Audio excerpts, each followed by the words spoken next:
start of last session, we were leaving Offended Pass on our way back to Iman after clearing out the giants. Trip back was relatively uneventful. Oliver and Alba had a little nice, chat in the evening that meant a lot to Oliver, even if it was just something little. Uh, got back to Iman after a couple of days, and late at night, went straight to the cloud top to report that we had done our job. We spoke with the same woman from before, who I cannot think of the name of off the Sarah. top of my head. Thank you. Uh, we were congratulated, double checked that no one had run away from us and sounded the alarm or anything. Uh, Barnabas was given more information on a couple of the things that he was looking for. The Sura, yeah. The governing body of Amon decided that they would help keep an eye out for Oliver's dad, in spite of his protests to be like, no, guys, seriously, don't bother. Um, then we headed straight to Craghammer because Craghammer is the city that never sleeps. Went there, met a very nice dwarven lady who, again, you can tell my notes aren't open in front of me anymore because I can't think of her name. We got to Craghammer, made it up to the upper slab. Rothgar stopped off, picked up some little trinkets on the way there from an interesting gnomish gentleman.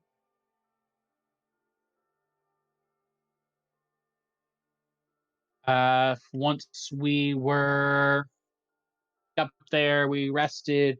Alba had gotten a note before we left him on saying to meet with the class while we were in Craghammer. So Alba went and did that while the rest of us went and uh visited. I'm not sure if I would call him Barnabas's friend since they've never met, but that's what I've just been. That's the closest equivalence I have for Mister. And now my notes are finally up. Varric. He wasn't able to give us a lot of information on the visions that Barnabas has been having, other than that they don't seem to be arcane in nature. Did verify for us that the cult rumors we had heard about them moving into Jorenn village were correct, that they're being led by a literal devil, though he was uncertain of what kind, and that they were only there because they'd been driven south by fighting dragons, a silver and a blue. Meanwhile, while we were getting this information, Alba went, got the info from the clasp that, hey, we would like to hire you and the rest of your group to steal some information from the Myriad here in Craghammer for us. After we all met back up, agreed to take the job. We tried to sneak in initially, almost immediately gave up on sneaking in when there were guards, and we decided to murder them before they could sound an alarm, and then just didn't kill them fast enough to avoid sounding an alarm. Killed everyone and got the information, which was also actually interesting. I didn't mention that, Rob, was the information is that Captain Hogg, the guy who took over Rothgar's ship, has actually been working with the Myriad in slave trading. And I believe that's what they've been pinning on the clasp, is the slave trading element of it. The clasp were like, nope, not us. Gotta fix this. Also found a tomb that I believe belonged to the Grey Spines. Yes. Brought that information back to Verney, who pretty much told us, thank you. I will do the right thing with this information so you don't get disappeared in the night by another powerful family who does not like that this information exists. And kind of left off there, going back for a rest. So I don't think we actually rested yet. I think you guys were all just kind of gathering back up there. Because Yeah. I believe Alba also had to go back and hand in all the information Yes, she got that's to right. the dwarf. And she did, I think, 'cause she Yeah. got paid Yep. and all that good stuff. And gave them some of the false identities that were found in with the paperwork, or one of them, I think. Mm-hmm. So Because it was a dwarvish false identity, which none of you are the right size. But I can be. True. I don't know, I'm pretty close. Hrothgar and Barnabas can make it work. Just have to make it so magic doesn't go away. But yeah, that pretty much does cover it. And yeah, at this point, well, I'll say you all have made your way back to the tavern. Not exactly sure what time of day it is. You were down there for quite a long time between walking around and all that kind of stuff. So, I mean, some of you are starting to get a little bit tired, but there is plenty more time if you wanted to do anything else. But you are all met back up at the tavern. Alba just walks in after having come back from the class member that she had to speak with, and you are all reunited. Hello all, I've brought our reward. Very good. I mean, I suppose the job's done anyway. Makes sense to refuse it now.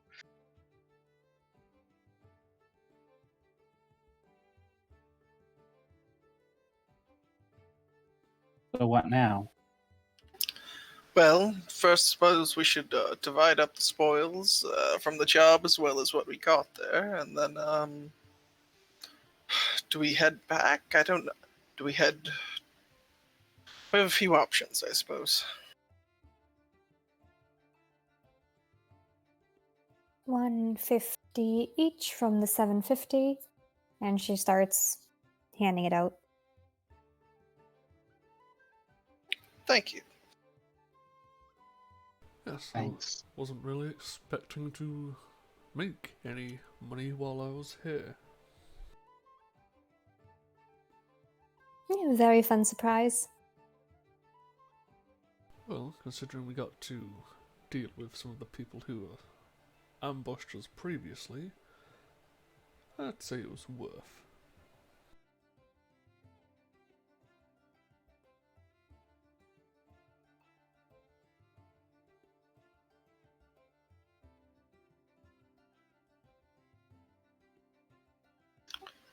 Well, I suppose the next question is, what's our next move? We've got a couple of leads. The boat, if we know where it's going to dock, the cult, which we may want to get to the bottom of sooner rather than later, so all of Jorenn village stops being for the cult. Plus you have the blue and silver dragon, which is further north. Ooh, we're not, look, I don't know much, but, there's something we're not going to be able to trifle with. By no means am I saying to fight them, but we can see what has set them off and caused the cults to head further south. I suppose talking to, at the very least, the silver dragon might be nice. I mean, silver is good, right? From what I've heard, yeah. Generally. Maybe we could even resolve it without anyone having to fight. And then the cult would maybe go back out of the town, and that would solve that problem too. At least for a while. Well, the cult, The cult is something that won't really be resolved, especially if there's some sort of devil or demon leading it. I just wishful thinking, I guess. At some point, we might want to actually kill said leader. I don't know how strong it would be or if we're prepared enough, but it might be something we should do in the future. Well, if we do decide that option, we would have to go through Westrun, and we did promise to return to the magical shop, so we can supply ourselves before we attempt. Maybe they have something to deal with the devils. That is true. Whole conversation about devils just makes her look uncomfortable. Well, I suppose while all these are, well, the cult is an issue, it's what do we have to do? What do we personally have to do? And what directions do those take us? Well, I'd like to obviously head south, but that's my business. Is anyone else? We need to focus on our own needs before trying to save entire villages from occults or dragons and such, and simply work around it. well, the cave I want to go visit is near Jorenn village, or where the cult is operating, so that would lead us there. True. Plus, we should take into consideration, if you are looking for your ship, until we know where it is going to be or its next destination, we could be continuously walking around a continent to no avail. And that is why I don't think mine should be the deciding factor, but I believe Barnabas has some business as well, and we can continue to track down leads for Oliver. Again, it all depends on everyone else.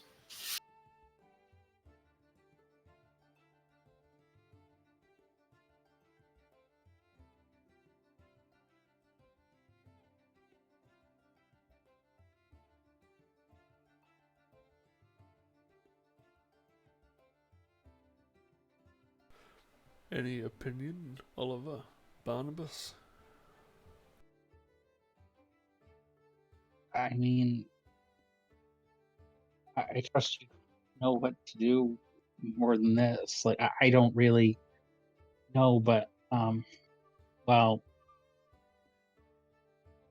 at least from what Varric said, the situation with the cult sounds like it's pretty dire. If you guys think it would be better to go someplace else, then I trust you, but that sounds pretty horrible.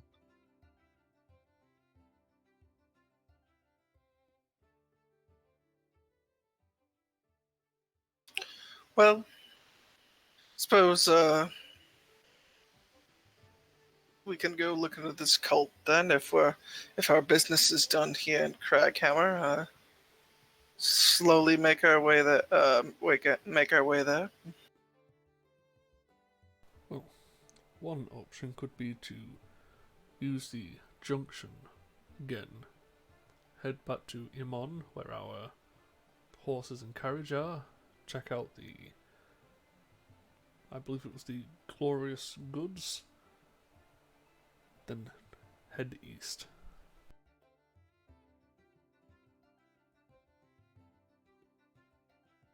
That sounds fine by me.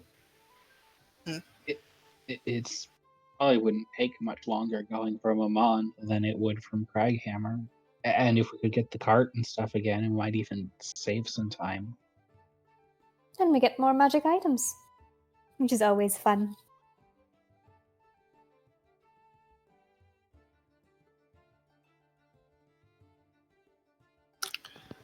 I suppose so. And I suppose we never did divvy up the things we took from the myriads there? Some sort of cloak and such? The cloak went to Oliver. Yes, Uh, there we are. I mean, Of course, you should keep the cloak, Oliver. Of course. Oliver just looks dead serious for a moment. Just kind of like looks around at all of you. I don't know if you guys have noticed. It walking around smelling like sulfur all the time might not be a good idea for me.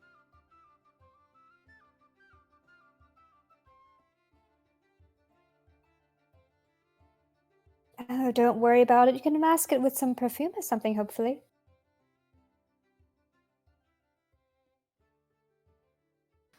I mean, Hmm. maybe, but I'd rather not take it if someone else could use it at all. Like, I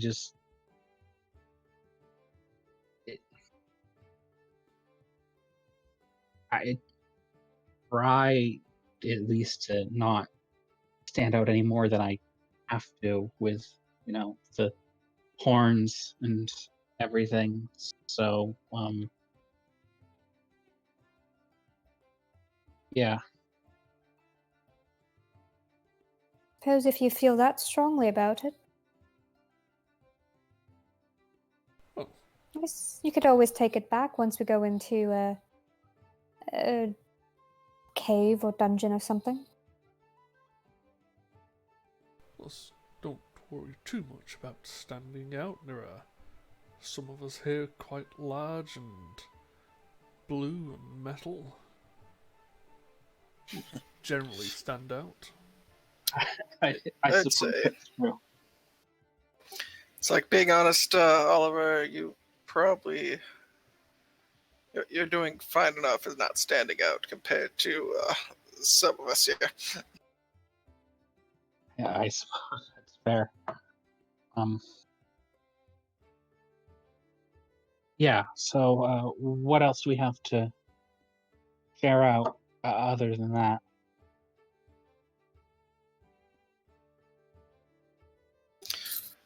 Well, I mean,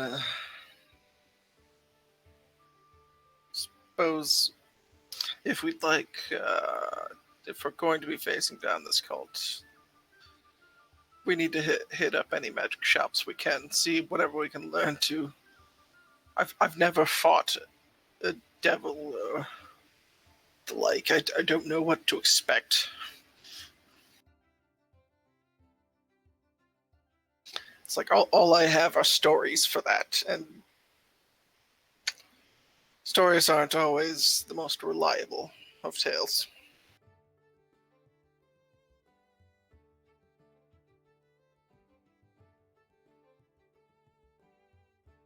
I will say that in your days with the commoners between Alba and Barnabas, you guys have come across some of the lesser types of devils, maybe like a bearded devil or a chain devil here and there, but nothing of what was described in this this place.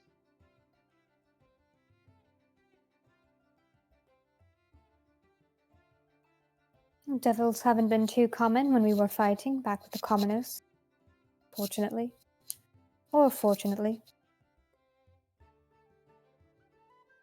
I only know a bit from stories and scriptures, not much.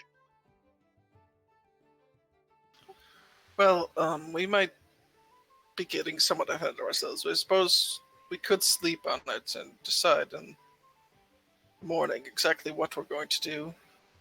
Either way, we're going to need to leave Craghammer. We could take care of any business we might still have here, and then head out wherever we're planning.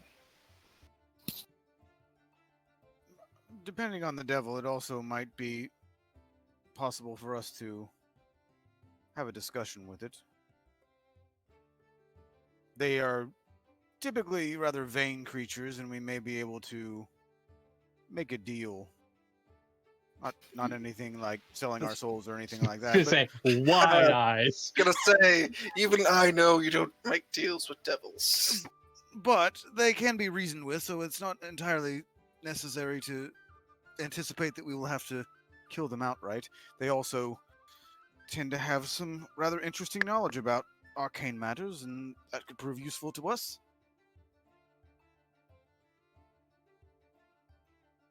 And me specifically, given my interests. Of course. Makes some sense. But it also depends on the type of devil that we're talking about. Some of them are just mindless and. Mhm. But if he's a leader of a cult, I assume that it has some form of intelligence, and maybe at least to be able to have a conversation. That makes sense. Suppose there's. I know we're going to need some form of intelligence on it. Uh, Perhaps along our travels we can see anything new we've learned. So far, all we know is that it's leading this cult. And And possibly think of something we need to trade off if we want to make a bargain with it. yes, Maybe if we're going back to Amon anyway, the Temple of Sarenrae there might know something. There's a lot of history between the Everlight and devils that's not particularly pleasant. That's true.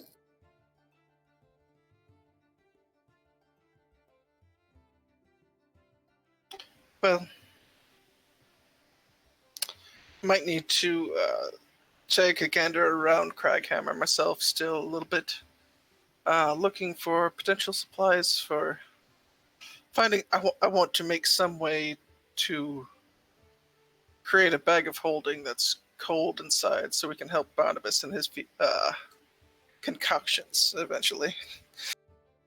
Oh, that's nice. Just don't get arrested, please. I never plan on it. Answer ever.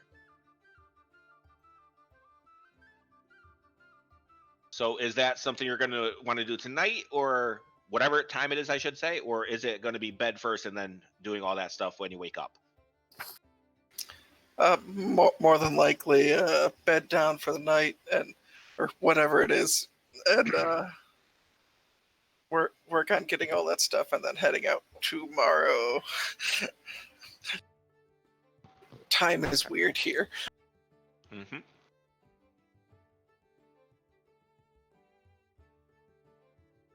So do you guys have anything else to discuss, or do you guys want to head to bed?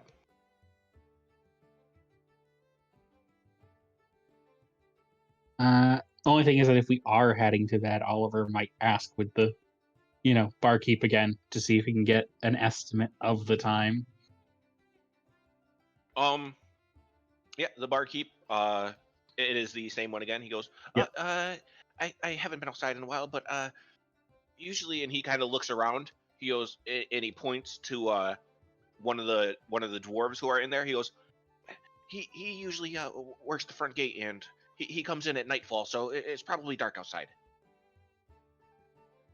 All right, thanks. Of course.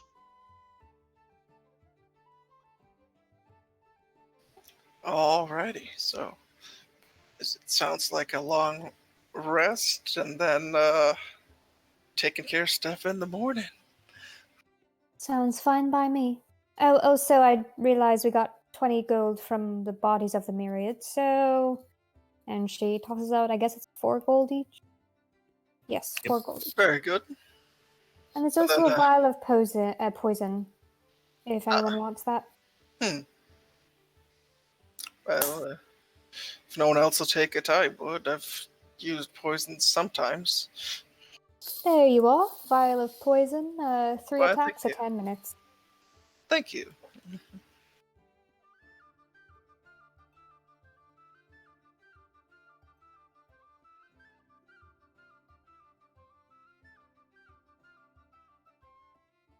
All right. So you guys all head up. You guys are again on some of the separate floors just because they didn't have rooms all next to each other. I'm assuming between Barnabas and Rothgar, you both do the same rituals before bed, alarms and such? Of course. All right. Well, nothing to worry about there. But Barnabas, while you are sleeping, you kind of suddenly feel yourself stand up. And pretty quickly, you notice you're walking around. Opening your eyes, you see like a rundown, it looks like partially destroyed, like small city street. You see properties that have been damaged, some still being on fire, while others are just smoking, smoldering from whatever had happened to them. In the distance, you hear some sort of muffled cries of pain and pleading for stop and help. And then you start to hear very heavy footfalls coming from behind you around the corner of a street. Roll a perception check.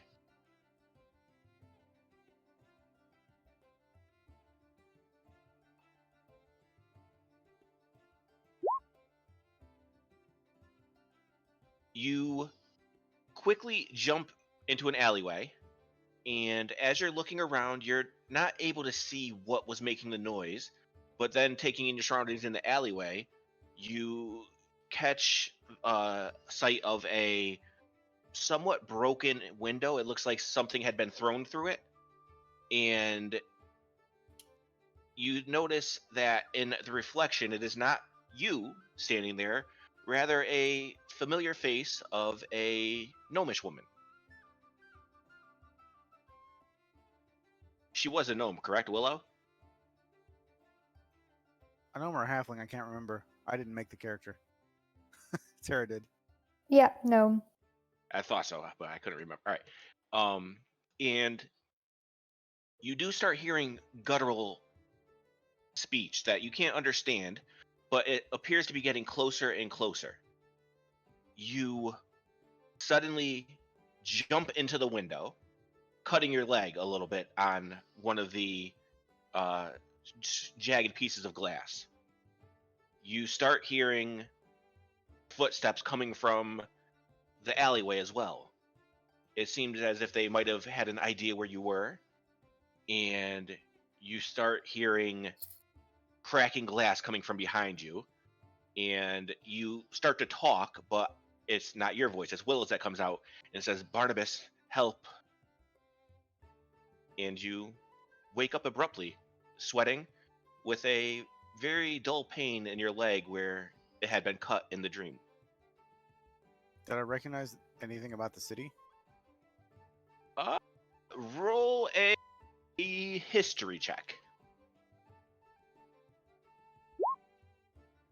You did notice one thing in particular. What you were walking towards was a temple. It was actually a temple of Avandra, the Changebringer. You do know that while she's not really, she's not the most common deity to be worshipped, especially she doesn't have many temples in civilized, like large civilizations, like Iman and such wouldn't have a temple to her really.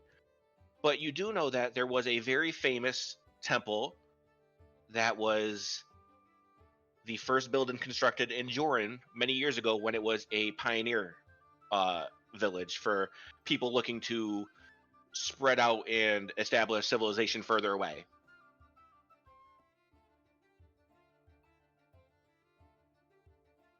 So where's that? Am I seeing that? Is that on the map? Yeah, it's In Jorenn Jorenn. Village. Okay. Hey, what a coinky dink. It's kind of like she got the same information as you guys.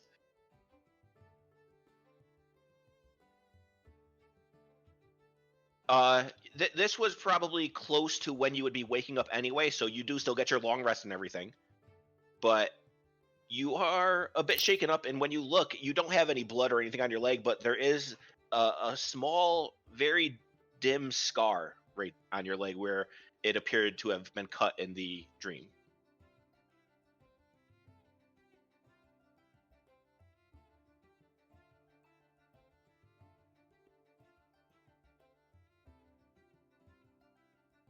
Well, I will relay that information to Alba when I see her. Well, like I said, it was already almost time to be getting up anyway. So I'll say after that happens, you're probably up for maybe a little over an hour before everyone else is starting to wake up as well.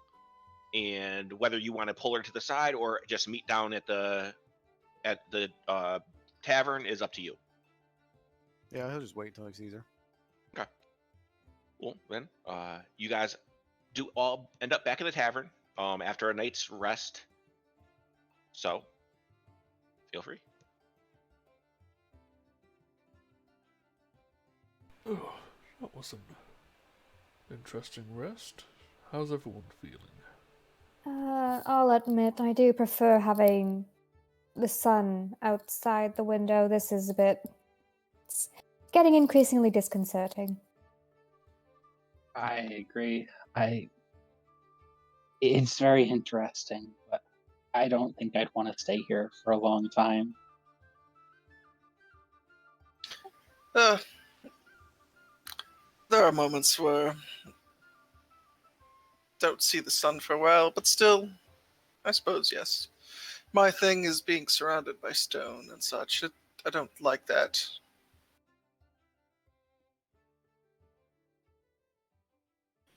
But anyway, suppose I need to be off. Gonna see if they might have any ideas for supplies here. I've never heard of such a creating such a magic item with both a bag of holding and it's also frozen inside, but it should be possible. So, Barnabas, perhaps you can come along as well. Might have ideas. I suppose I could do that. And yes, we'll try and take a look around the city then, I suppose. Okay. Are you looking for? We can turn into dwarves too, just for fun. Good. Sure, why not? Right. Although Rosgar, you again are a bit tall for a dwarf, but Yes, dwarf I'm a nonetheless. tall dwarf. Fair He's enough. he's a half dwarf, you know. Yeah. There you go. So, yeah, you guys, are you looking for any sort of magical shops in particular, or anything like that?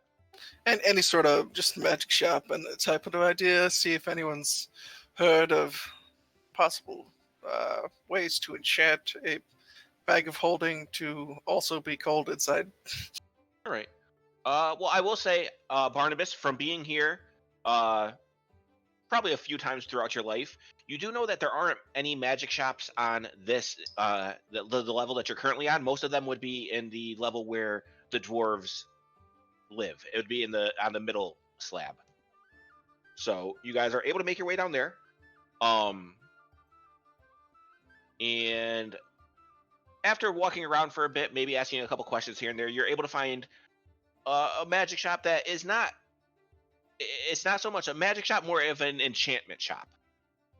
But you are able to go inside, and there is a rather plump female dwarf sitting behind a desk, and she just kind of looks at you and gives you a smile and nod as you come in, and I'll be right back here if you all need anything.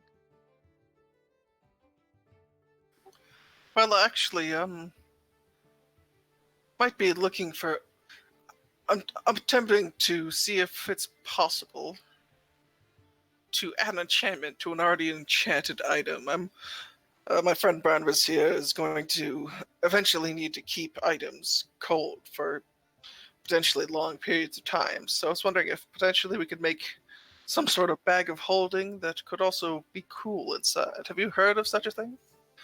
She goes, well, you wouldn't be the first person to ask that, but yes, we have. Many of the people who deal in ale and stuff, such of those things, even medications, need to keep things cold as well. And we've been able to make bags that were able to be very cold at the same time as holding many things. Well, that'd be astonishing. would you happen to have any available? We do not have any on hand. We do have bags of holding that we can get working on, but it would probably take a few days. I see. What do you think, Barnabas? What would the cost be for something like that? Well, our bag of holdings go for 150, and then putting the enchantment on it, it would be about 2 days worth of work. So I would judge that at another 400 gold pieces, so 550 altogether. And what if you could get some assistance? Perhaps I could help you in making it, reduce some of the cost, maybe in some of the time. Well, depending on if you're actually skilled enough, that would be a possibility. What do you know about enchanting? Uh, a, a few things. Just going to let's see. I'm going to pull out my wand there and just let her examine it. It's this here is a wand of my own making. I know it looks rather odd, but I've been able to enchant it with to aid in some of my spells as well as locate magical properties. She takes it and gives it a look over real quick and goes, well, as you said, a bit strange looking, but it does appear to be very well made, other than appearance, I should say. Well, if you're willing to work for it, we could probably cut off 1 day's pay as well as 1 day's time. If you're willing to work for it, we could have it ready for you in 2 days, and we could have it all the work done and finished up for 350 gold.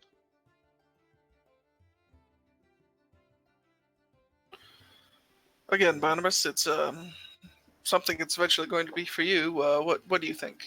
That seems fair to me. I suppose the first things first, we should we could put down a down payment, but we will have to discuss this with the others if we're going to be here for a few days. She kind of waves her hand as she goes, don't worry about a down payment. We have plenty of bags of holding, so I'm sure no one's going to come buy all of them before you get back here to give me an answer. Very well. Then we'll have to discuss with the rest of our party if we'll be able to stay that long, and if we do, I'll be back to help start the process. And as you say that, she nods and she pushes her glasses from the tip of her nose up onto her eyes a little bit, and she goes, you make a terrible dwarf, son. Well, it happens. Yes. Good enough to get down here, but not good enough to fool me. Of course. But again, looking for a particular thing, you know. Pretty Again, good. we'll be back if the party's willing. But I suppose while we are here, Barnabas, do you maybe need anything from them here? I know you're always looking for paper and pens and inks and such. Actually, I think I'm all right for now. Very well. I'll ask her what would you happen to have in stock? What would you recommend? That would be depending on what you're looking to do. Well, didn't hear it from me, but we might eventually be going to fight some sort of cult being led by a devil or demon of some sort. She nods. She goes, I do believe we have some armors that are enchanted to be a bit more resistant to fire. That sounds good. Barnabas, I've never fought a devil. What are they? Are they really fire and brimstone? Some of them are. Well, Well, it depends on if, again, the type of demon and devil. Some of them look human. Your friend Oliver is a descendant of them, and he's not fire and brimstone. Ooh, your friend Oliver. That right in the heart. You're not there. You didn't hear it. I don't care. You're right. I'm not there. Yeah. Well, yeah. So, what type of armors might you have then? She kind of looks and she goes, "Well, judging that we're so close to the Underdark, we do keep some on hand. Let me go look." And she walks away and comes back a few seconds later. And she goes, "We have a set of studded armor that is a bit resistant to fire, as well as a set of chain and a set of half plate." Really? Oof. Not quite my style with any of them, but you know what? Question. While we're here, might you be able to add resistance to fire to another armor? She looks and she goes, "We absolutely could, but it sounds like you have a bit of a time frame that you're looking for, and Of something course. like that would take a much longer than just adding a bit of cold to a bag." Of course. Um, hmm. Well, again, we'd have to ask on that as well. But you know what? We'll be back, and who knows? Potentially might have a few more customers when we come back this way. Never know.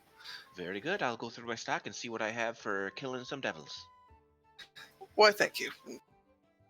Very good. I hope to be seeing you soon. All right. Well, make our way back. Okay. Say you're able to get there and back, Barnabas. You don't have to use more than one spell. Wait, is it actually you're doing not disguise self, right?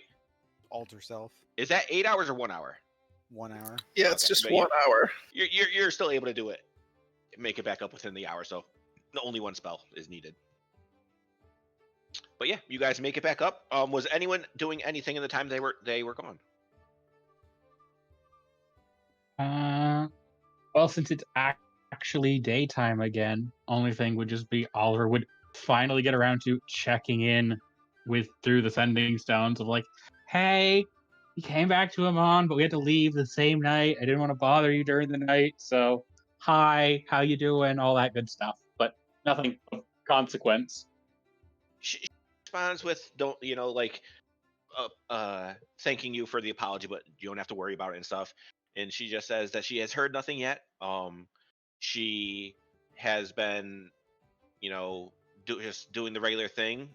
So as soon as she hears anything, she will be sure to get in touch with you. Mm-hmm. And Oliver will just be like reaffirming like, I promise as soon as we have time sometime when we're in, I will come visit like I promised I would. But that's about it. She thanks you and says you're always welcome. You know where she is, and whenever you have the time, she would be happy to see you. Wonderful.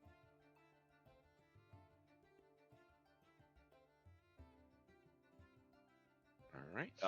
Geckel and Alba, anything? Nope, Alba would just be lounging around in the inn and snacking or drinking or whatever. Yeah, there's not much here for Gecko, so primarily drinking. And considering he thought he was leaving today, he wouldn't be trying to start any fights. Okay.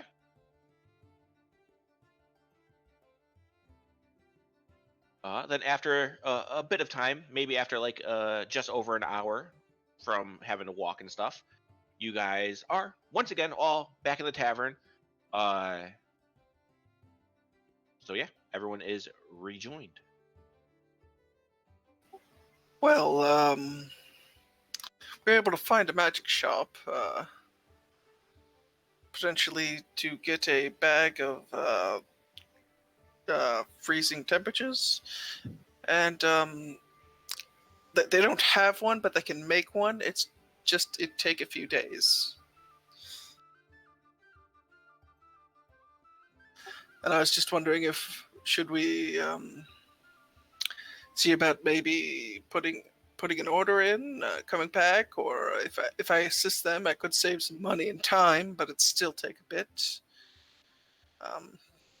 I told her we'd ask you first and see if maybe potentially any of you wish to peruse their stock. Well, admittedly, I don't think I would get a good price here. Well, I will say she did not seem to actually care that I was disguised. She saw through it, but was okay with it. Suppose if I were to lend you the hat and you come down as well, the price shouldn't matter too much. Suppose that's true. I'm curious I wonder if it's easier to order all this in Amon instead, though, since we do have sort of a base of operations there, although. Okay, admittedly, I just don't like being in this mountain like this. Rather have the sun. I understand that. I suppose I also should tell you I did ask about things and let her know we might be fighting some demons or devils and such, and she did offer potential armors with resistance of fire, but Barnabas pointed out to me that not all demons and devils use fire, so I don't know if any of you would be interested in that. It still could be nice. Was it leather armor? They had studded leather, yes, with fire resistance. Also had half plate and chain, if need be. Interesting. Might be an option. I'm pretty sure I'm already kind of fireproof, so I'm all set. True.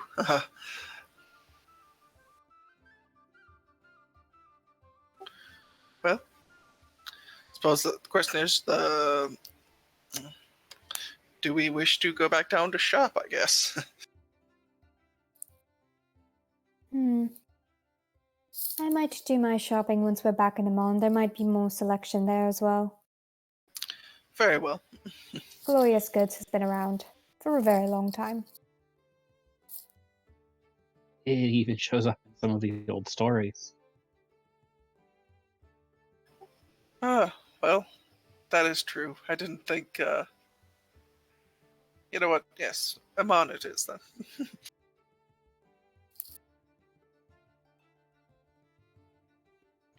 So then the question becomes, how do you guys want to get back? You can travel by foot. You do know that the council has given you permission to use their teleportation circle when needed. Oh wait, weren't we supposed to wait for Vernie to come up with somebody or something?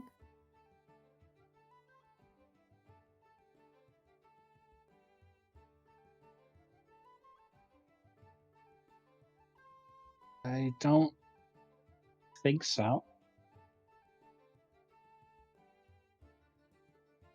Or did that already happen? Tara the player can't remember.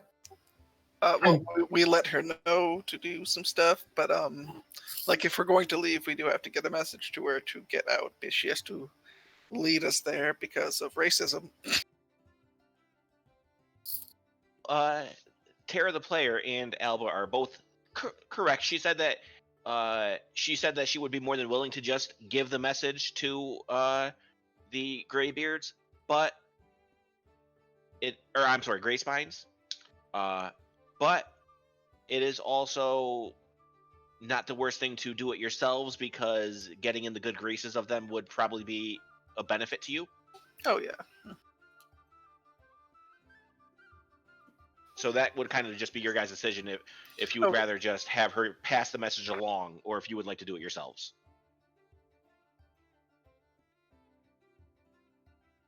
Well, another option. Should we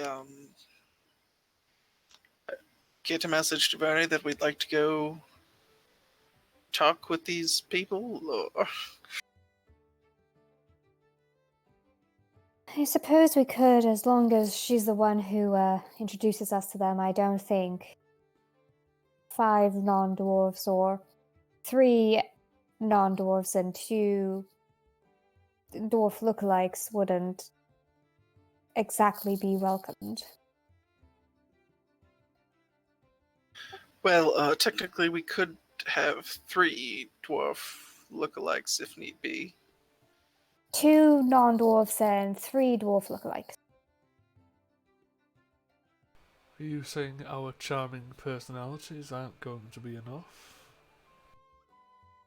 I'm sure you noticed the charming personality of the gods. True, but not too bad. Depending on how long we would have to stay to do that, it might actually make sense for us to do that, make that magical stuff here. Well, Sure. Vernie did say it would probably be today that she would come get you. Yeah. It was just a question of, do we want to have her give the message or do it ourselves type of deal? Do we want to go see the rich people?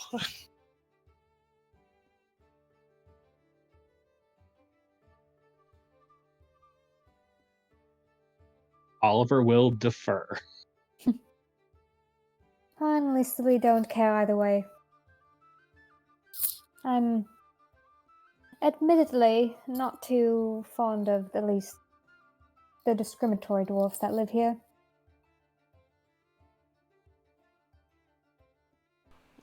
I'm relatively used to discrimination, so it means nothing to me.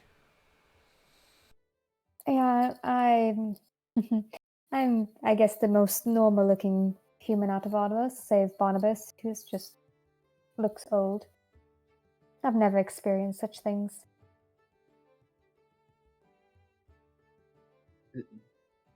I get looks pretty much everywhere I go. I'm armored and a pirate. It's to be expected. Very much so. I mean, being around a city looking like a devil doesn't exactly do a lot of favors. It's honestly been not too bad. So yes, I suppose we'll wait for Vernie and head down maybe.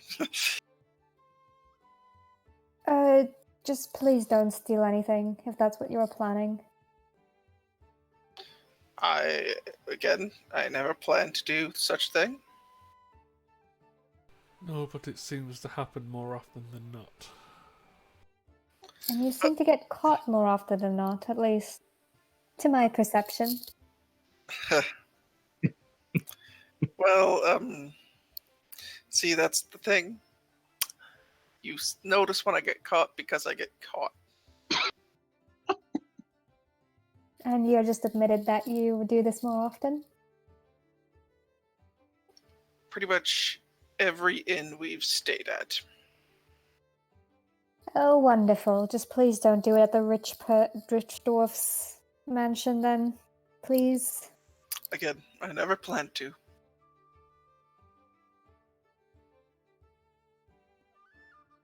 So, you guys are going to wait around for a bit, or do you guys want to do anything in the meantime? No, that's for I'll have Geckle go outside and work out.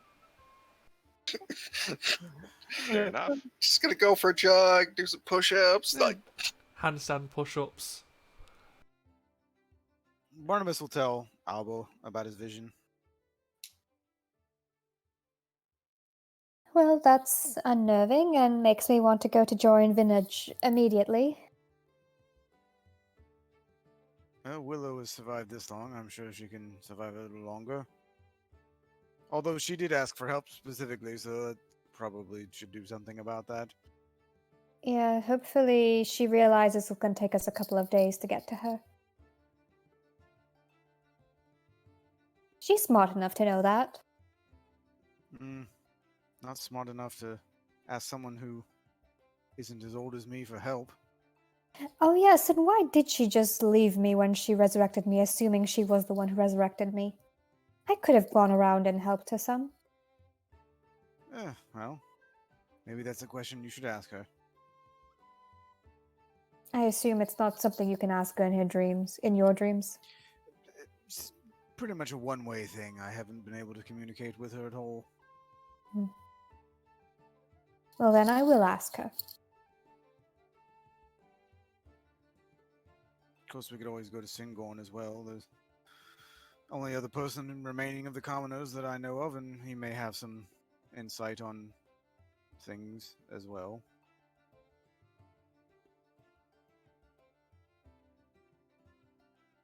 Who else was remaining again? He's an elf. Can't remember his name. I gotta look it up.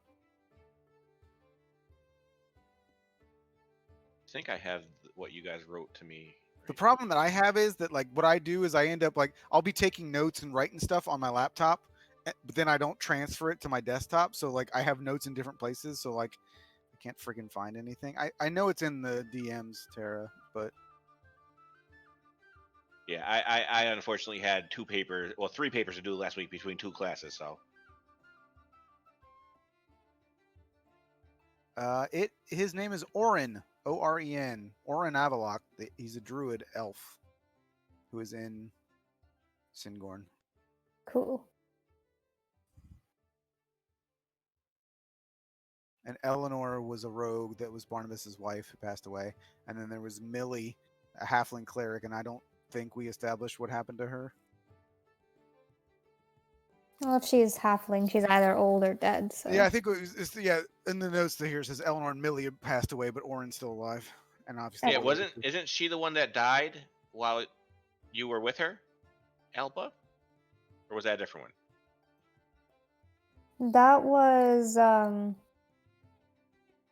my gosh, I'm blanking on the name. I forget all the names. Yeah, too many NPCs from 75 years ago.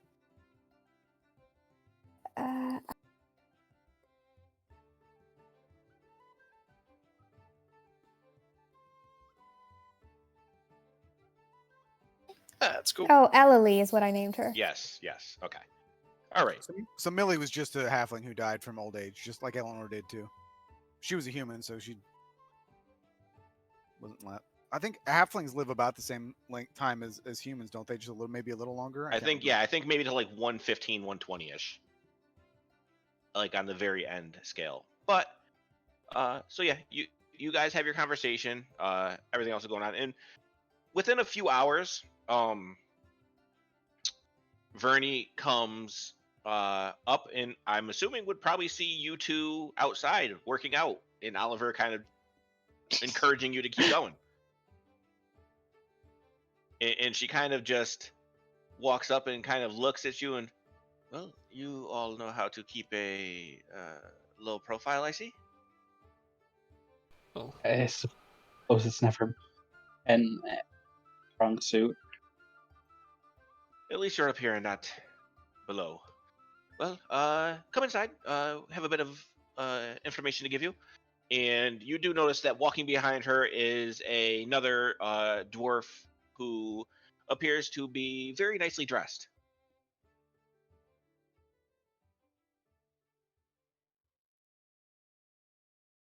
Follow her in. Going with her, Making no comment on this for the moment. So, you guys head in, and all gather at a table, and she sits down and introduces the other dwarf as Ulrich Greyspine. He is a younger member of the family. He looks to be around in dwarven age, maybe very young adult, like just into adulthood. And she goes, I was not able to get one of the leaders of the family, but they did send Ulrich here to get a bit of information from you all and give you a bit of thanks for. And she kind of lowers her voice. Your discovery. Of course, it's a pleasure to meet Oh. him. We were just happy to be able to help. It wasn't even honestly what we were looking for. He goes, well, it's much appreciated. We thought that the area had been lost during the Underdark invasion, but it is good to know, and my father is very grateful for the information. Of course, of course. No, I don't have much to offer right now, but my father should be back in Craghammer within a couple of months. If you are ever back here, please do. You have my permission, and if any of the guards question it, you can tell them to come speak with me. To come and see us at our home, where you can be properly thanked. We all thank you so much for coming to meet with us in person. Yeah, We of appreciate the course. offer. Yes. Well, I trust me. I do know that.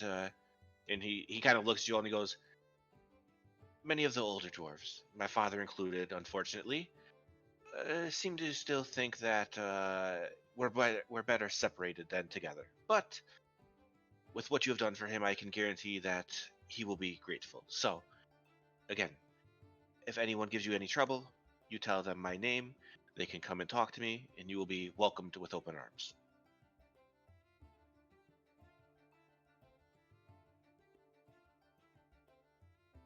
It'll certainly make getting around the city easier in the future if we have to come back.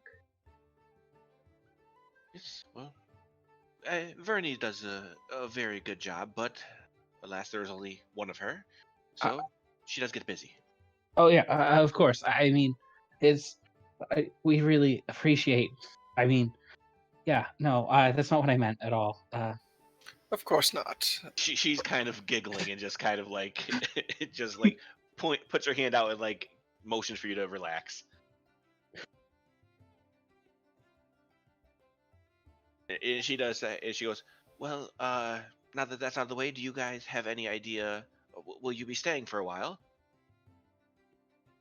It seems we're going to actually be leaving soon, heading back to Mon, and then potentially heading north after that. Right. Give me one moment, please. And she kind of closes her eyes and she puts a hand out on the table and starts drawing a rune there. And she whispers very, very quietly to the point where none of you can hear. And she goes, "Right. Well, they don't have anything this morning, so you're clear to go whenever." Oh, that's great. Thank you so much. Yes, thank you. She just nods and she goes, "Well, I'm going to be heading back down with the blessing of," and she nods, "Ulrich here. You will have no problem getting down yourself. Unless you wish for me to stay, I can also escort you again." Maybe we wouldn't want to impose on you. Well, it wouldn't be imposing. I could just go get everything prepared, so once you get there, it will be quick. Um, I, s- I suppose it'd be fine. We can uh, head down with you if need be. Yeah, the Certainly. last time we tried to get down to meet with you again, we were stopped. And no matter how much we tried to explain, unfortunately, we weren't allowed to pass until I, as you know, snuck down, which was actually rather fun. Both of them actually have a little giggle at that. And he Ulrich kind of says, "Oh, well, very good on you for getting by, but I promise you, you give my name and there will be no stopping." All right, I'll trust you. He nods as well and he goes, "Well, if you all can excuse me, I must be on my way. I have a bit of business to do up here on the upper slab. Uh, Again, if you are ever back, my father should be back here within a 2 or so months. So please feel free to stop by and we can thank you properly, give you a good dwarvish meal and some good dwarvish ale, and thank you." That sounds great. Thank you very much. He nods and excuses himself, and you see he is very pleasant. Actually, he goes up to the halfling bartender and I'm sorry, the gnomish bartender, and greets him, and like, has a quick conversation with him, and he kind of says hello to a few other people who are around the tavern, and just heads on out. Just seems like a kind of friendly person.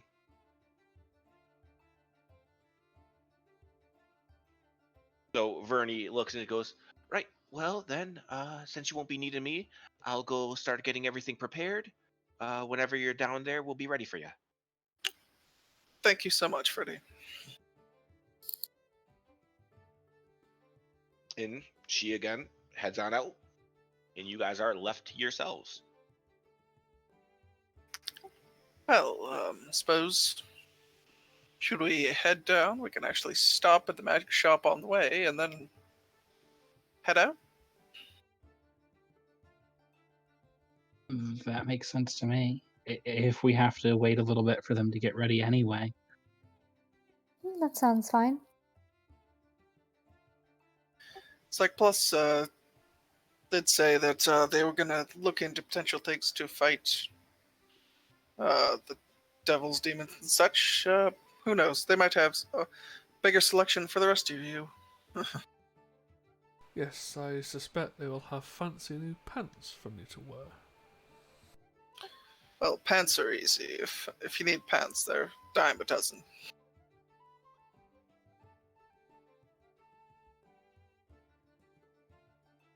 All right.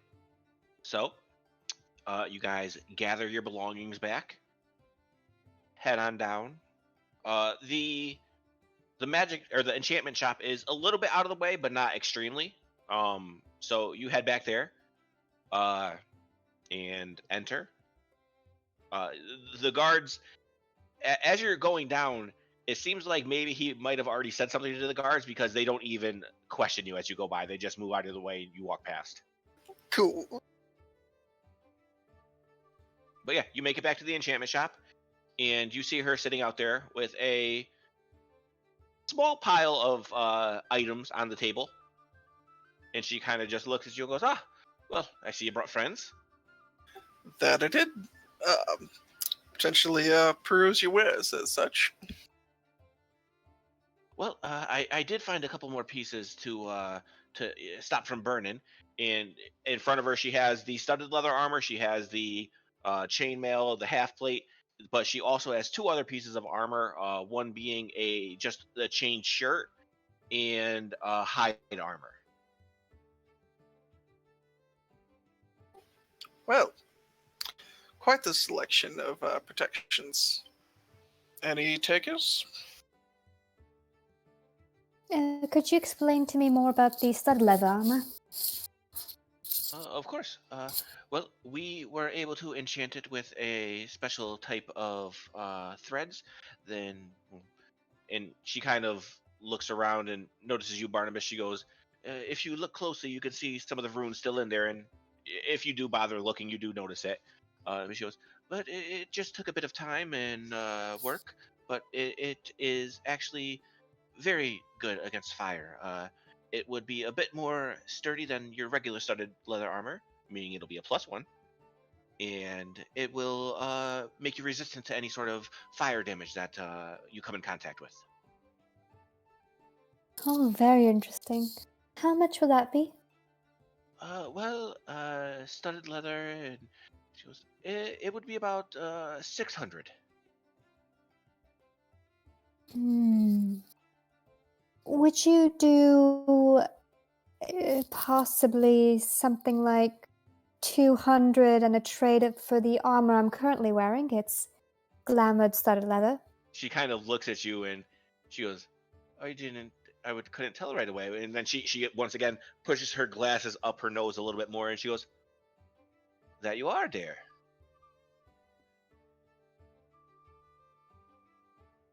225 and we'll have a deal."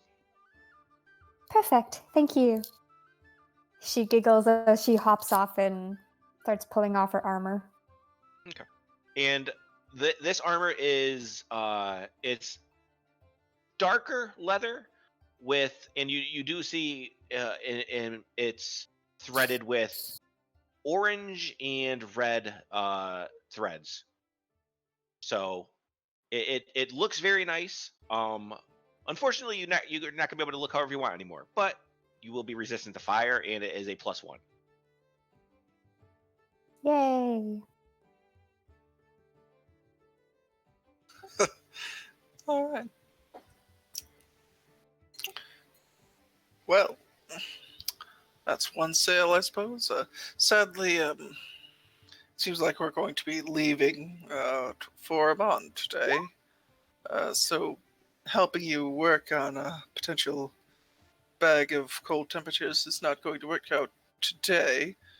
But we could put in a down payment and come back at a later time. It seems like we're going to be back this way in a few months, potentially. We can certainly have it done by then. So yes,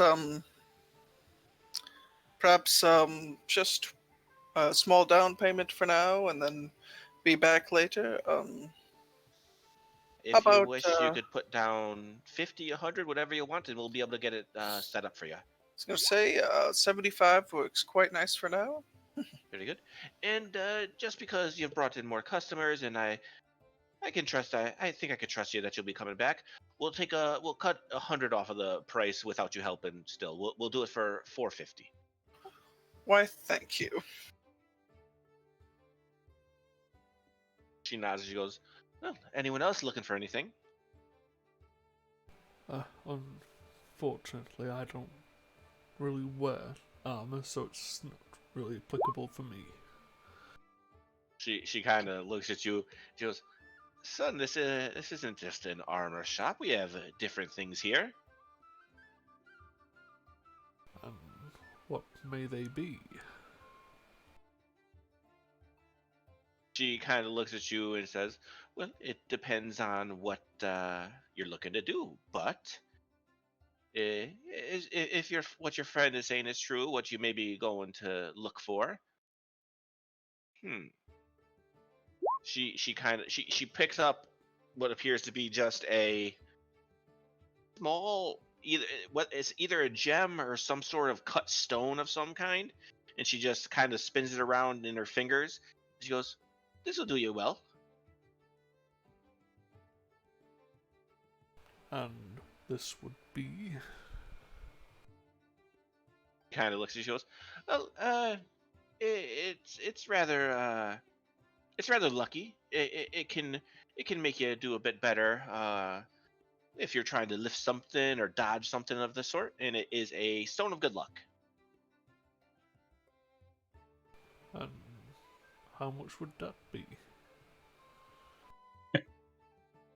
It is quite versatile. I say you've given me a bit of business here. I could do a bit of a discount for you. It would be 440. Originally 500. Sure. That seems She fair. just smiles.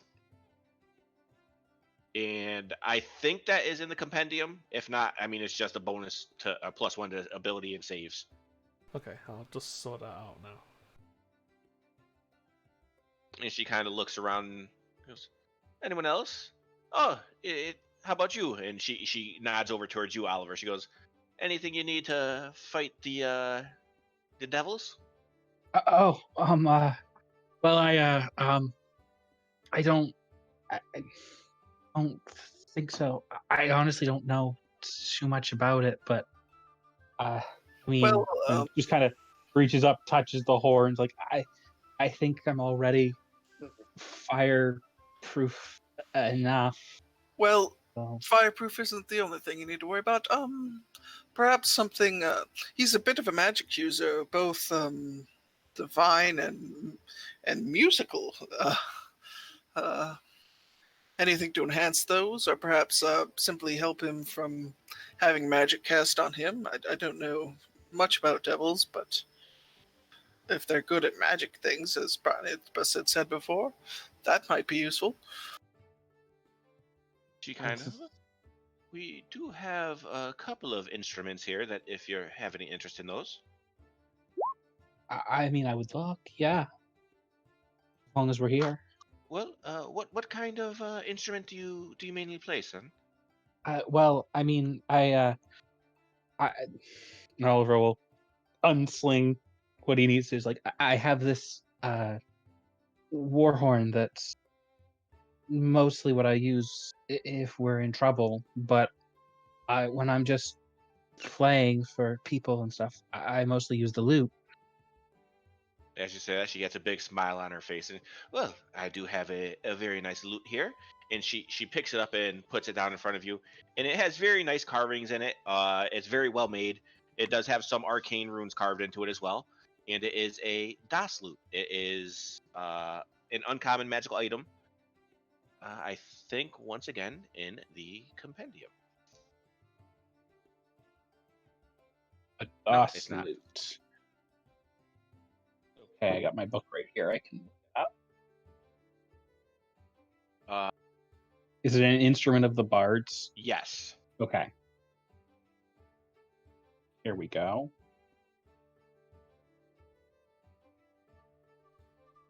Fire. Huh.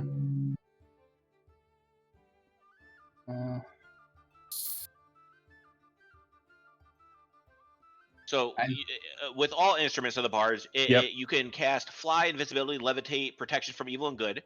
With the loot, you can do additionally animal friendship. You can do protection from energy, but only fire. Luckily for you, Mhm. and also protection from poison. It certainly seems like a very fine instrument. How much would it be? She goes, well, this is one of the more common ones. This one I could let go for 300. 300. Yeah, absolutely. She hands it over and nods at you. Well, I do appreciate the business.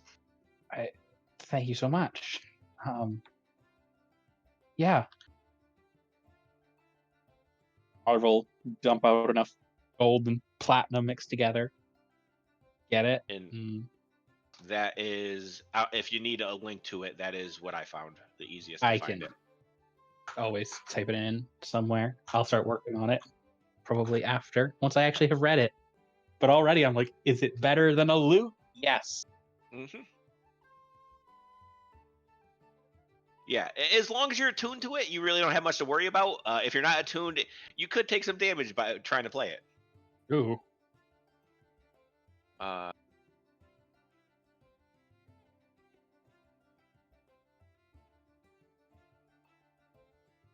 Yeah, I'm reading it now. Yeah, it is very good actually. I'm not bad at saves. Yeah, and then she kind of just looks around and, well, anyone else looking for anything? Although I must admit, many devil-related objects are not going to be left over. But if there is anything else,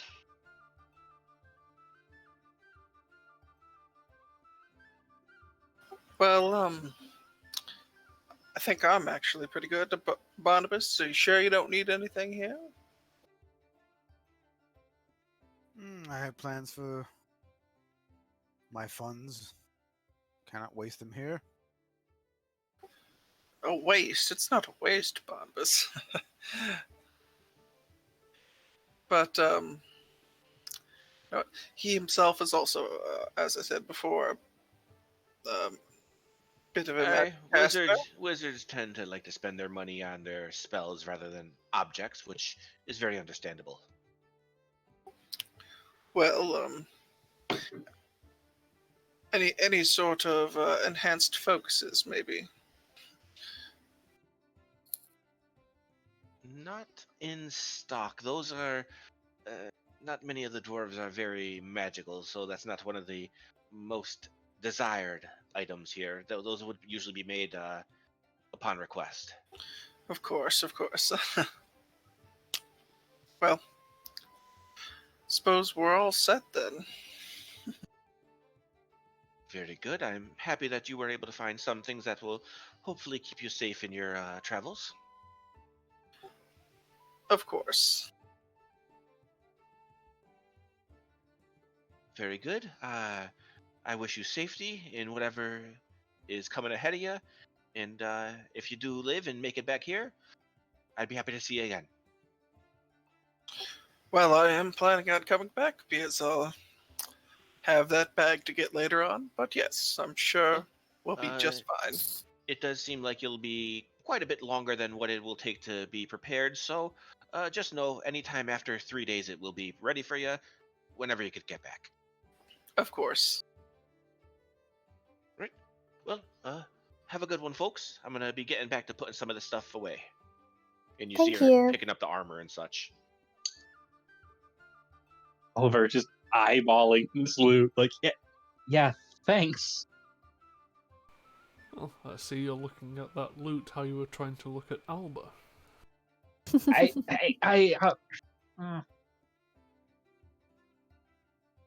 That's enough to get him to put it away and just go back to, like, we should Brooding. probably get going. Don't worry about it, Oliver. I'm not offended. She's didn't- she's an old lady, man. I didn't. I mean, technically you're looking at a dead person. Right.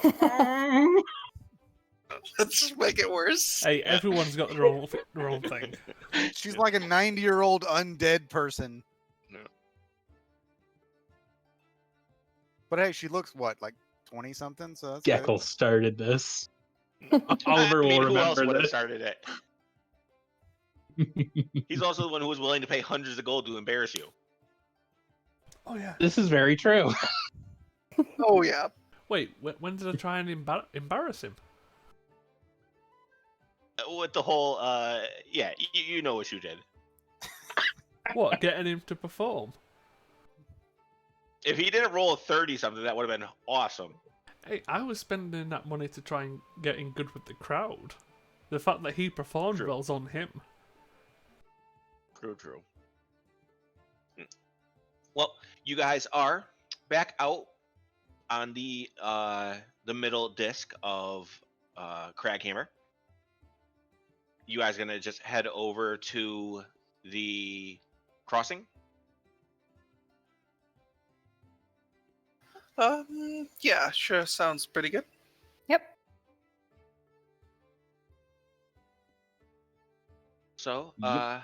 you get there to Central Crossing, and Vernie is actually standing outside the front door with her arms crossed, with her back against the wall, and sees you coming and kind of stands up and gives you a bit of a wave and opens the door.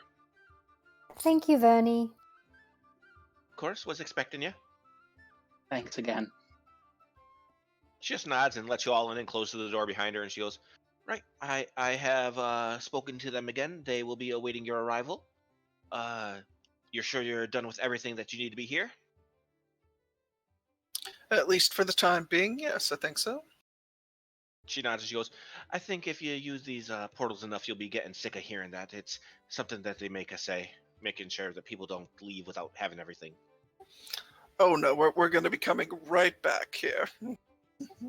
Oh, we're doing fine. Thank you. All right. Well, all right. Let's get into the room.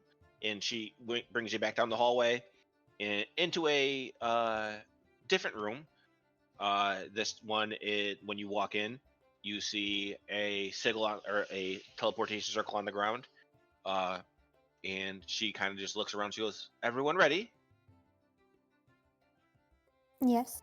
Oliver just braces. She starts doing the tracing and such. Yep, I'm gonna kind of take something out of my pocket real quick and then get ready. Just remember, Oliver, if you hold your breath, you'll explode.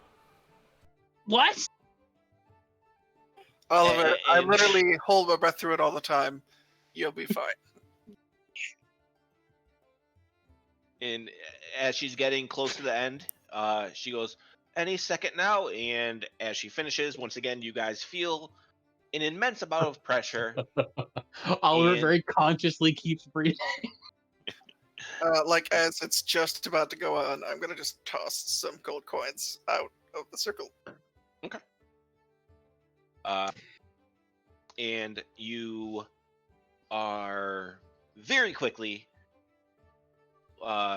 feet on the ground in another very familiar looking room. Oliver, do a dexterity save. A deck save? Okay. Yeah.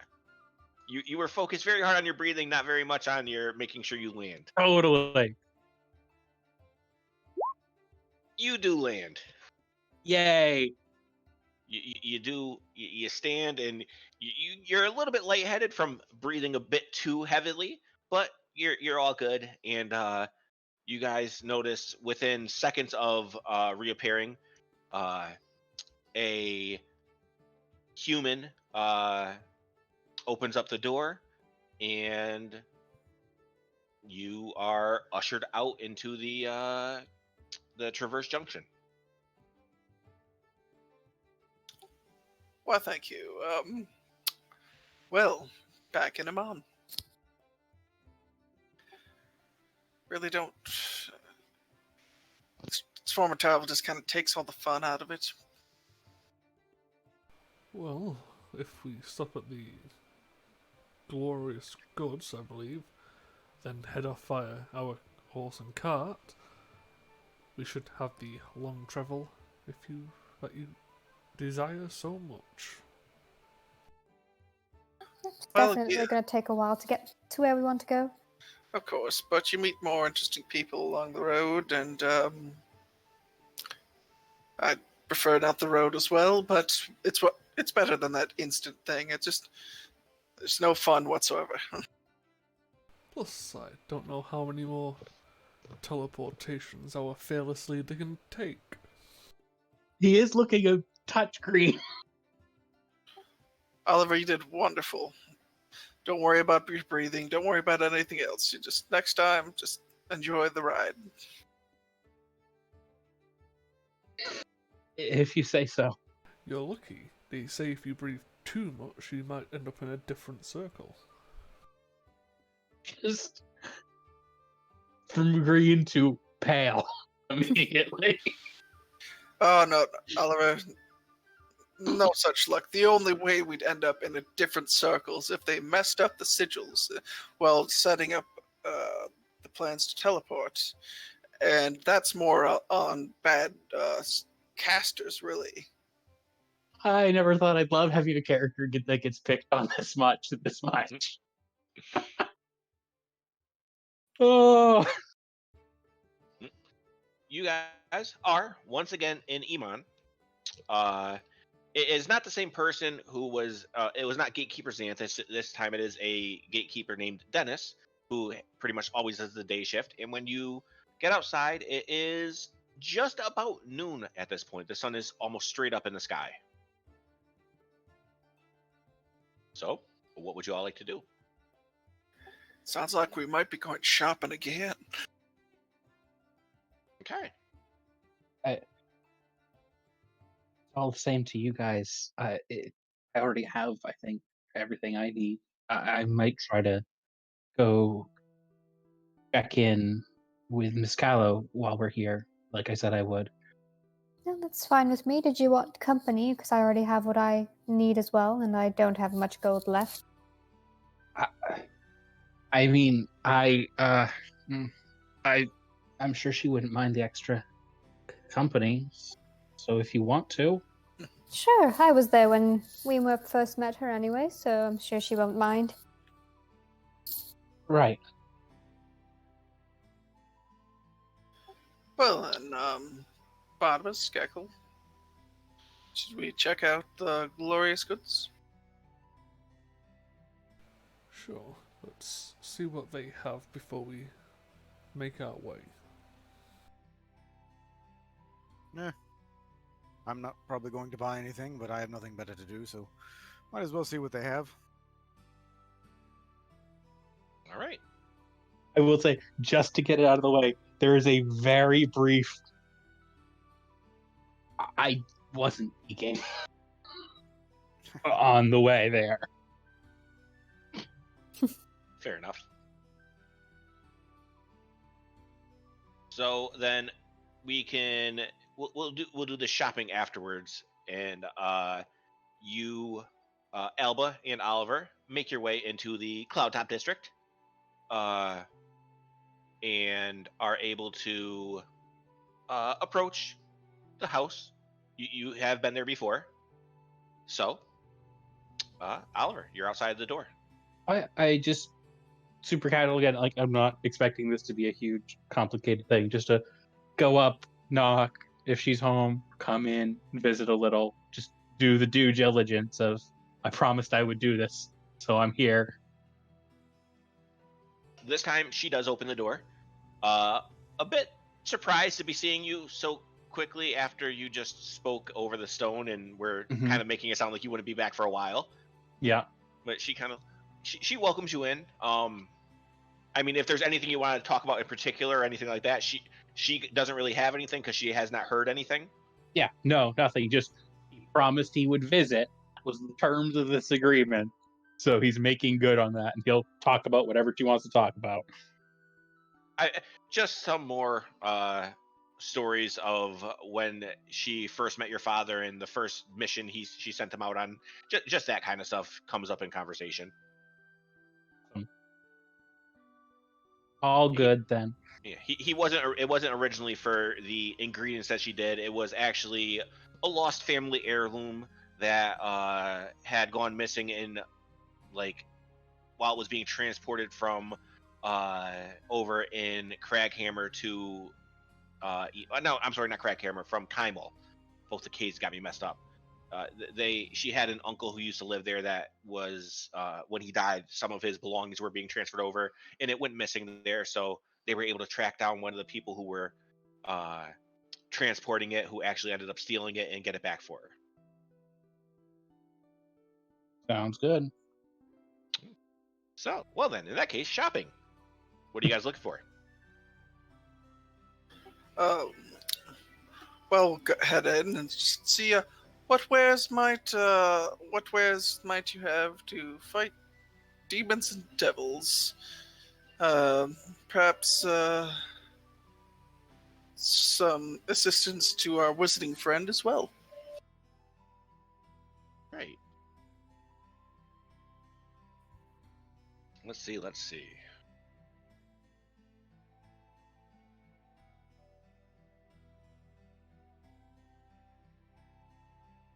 So the only thing I think Barnabas would be interested in at all, though, would be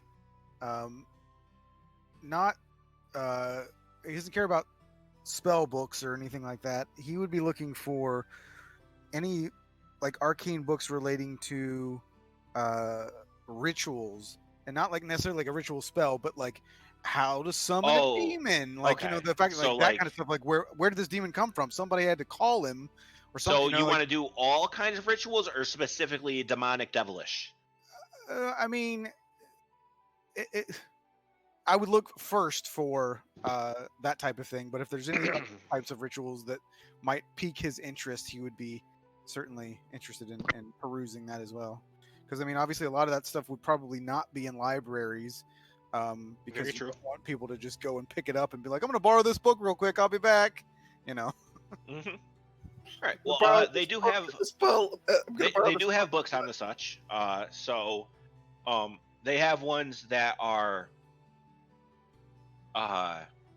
like actual tried and tested like summoning stuff where it's like this is how it's done, and then there are some that are even kind of more I mean, I guess you could say advanced, but it's like theorems of summoning, like of summoning lesser gods and other kind of craziness like that.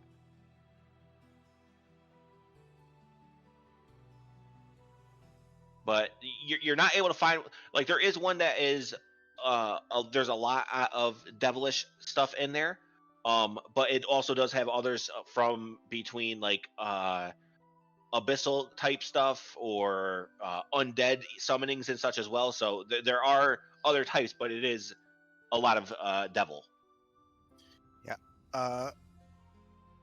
I guess necromancy and undead would and devils would be the two areas that he'd be most interested in. He doesn't care about the gods, as we know. He has a somewhat of a bit of a distaste for the gods. Well, then there would be a total of 2 books. They would each be about, well, I'll say between both of them, it'd be about 40 gold pieces. He will grab them. Okay. One of them, the one that is more on devils and such, is a bit longer than the other. but the other one is it's more on summoning in general rather than a specific type of summoning. It's like, it's kind of like summoning for dummies.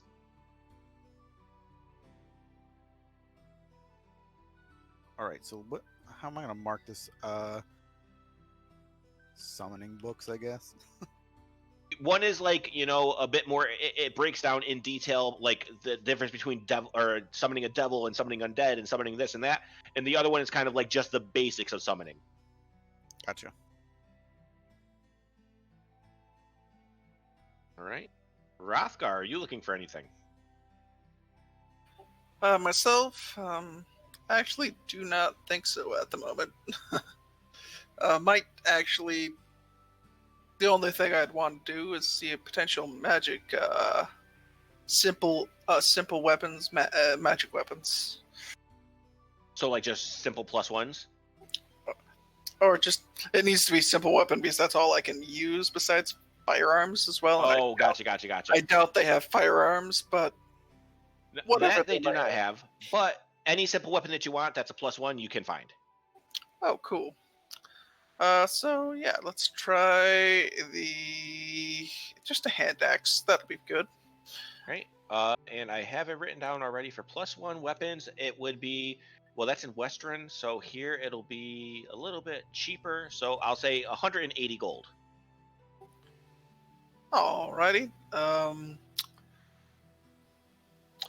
How about this? I could give you a few other weapons you can enchant later, and perhaps lower the price. She looks and she goes, well, we don't really have trouble coming by weapons. Not really looking much for trade. If you have something magical that you wish to trade, we can talk, but nothing ordinary.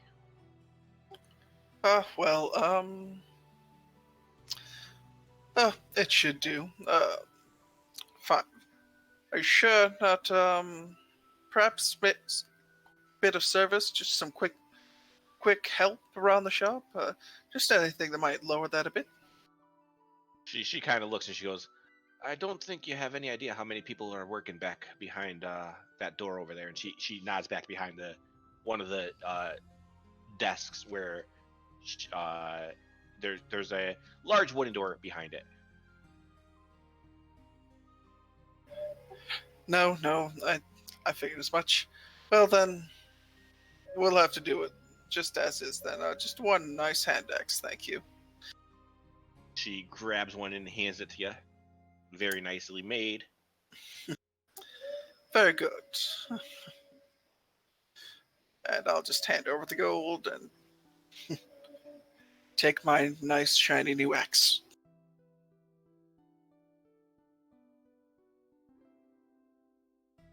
Geckel, anything for you?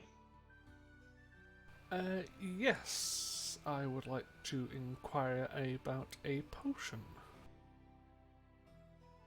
Specifically, if they have one of giant strength. Hey.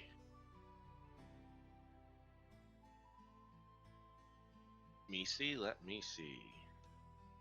Because hopefully we can deal with a devil without having to fight, but if it comes to that, I would rather juice before the fight. All right. Go ahead and roll 3d6. Okay. Wow. All right. Well, they have two potions of Storm Giant Strength, which is the legendary one, with plus 29 strength, and then they have one of Frost Giant Strength, which is 23 strength. Yeah. For some reason, I don't think I'm going to be able to afford Storm Giant. Probably not. No. I mean, it's only 29 strength. Yeah. Just to humor me, how much would a potion of Storm Giant cost? Legendary. I mean, it is a consumable, so it wouldn't be like probably about 7,500. Yeah, I think I'll give that one a miss for now. So the one for Frost Giant Strength is a rare item. It is it's 23 strength. And that one will go for about 650. Yeah, I'm gonna have to give that one a pass as well. Maybe just a potion of healing then. Regular healing will be 50 gold. Yeah, I'll pick one of them up. Right.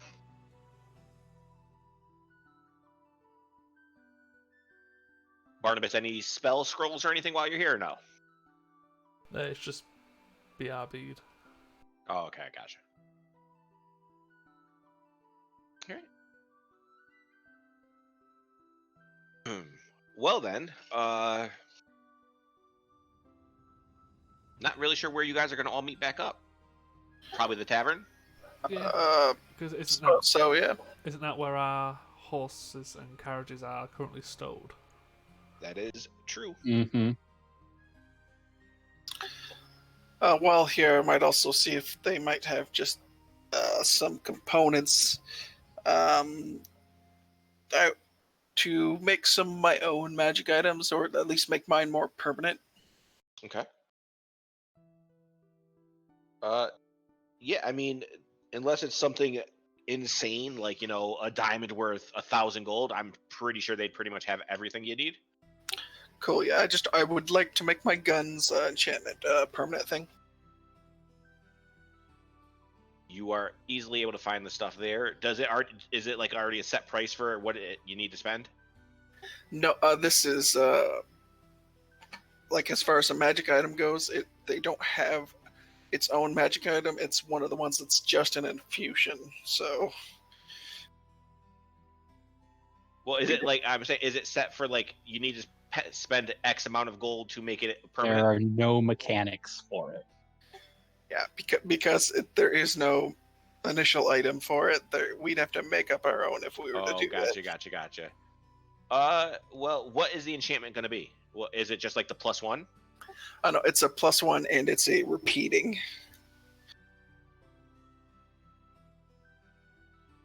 Well, +1 weapons are usually like between.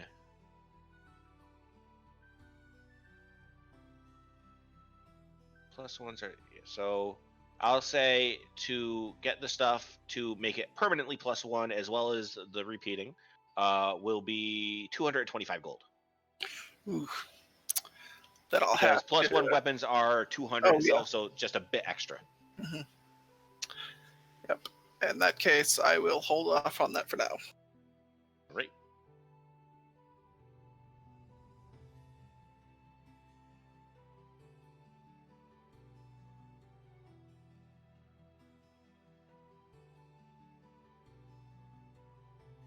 Well, anything else? Or are you guys all set? Might be good, I think.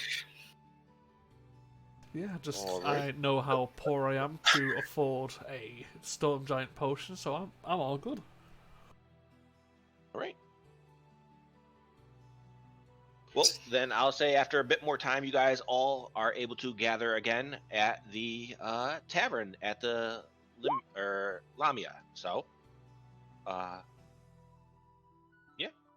Do you guys plan on staying here at all? Are you going to get rooms for the night, or is it going to just be getting your stuff and heading out? It is, like I said, it was noon when you got here, so by the time you're finished with all this stuff, it's probably approaching like 3 in the afternoon.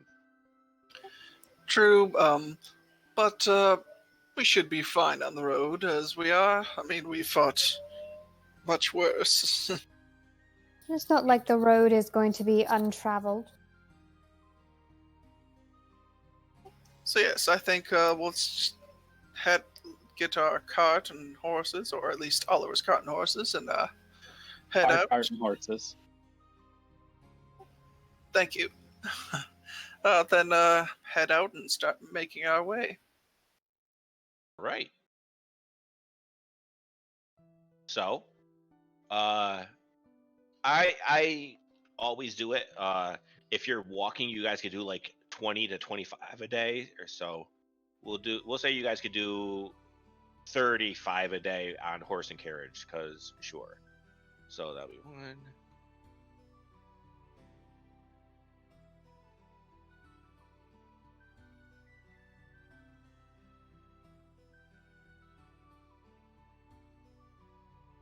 So it'll be around. You'll probably get there, since you're leaving halfway through this day, on the. You'll probably get there on the night of the 6th day. So it'll be just about a week's worth of travel to get there. Night of the 6th day. Okay. Is when you And would get to the crossroads, I should say. To the crossroads. Okay.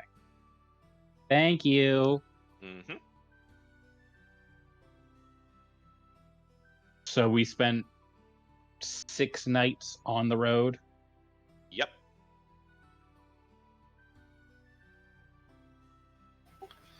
All right. So spending some time on the road and then about 3.5 more days to get to Western eventually. do we want to head just straight to Western?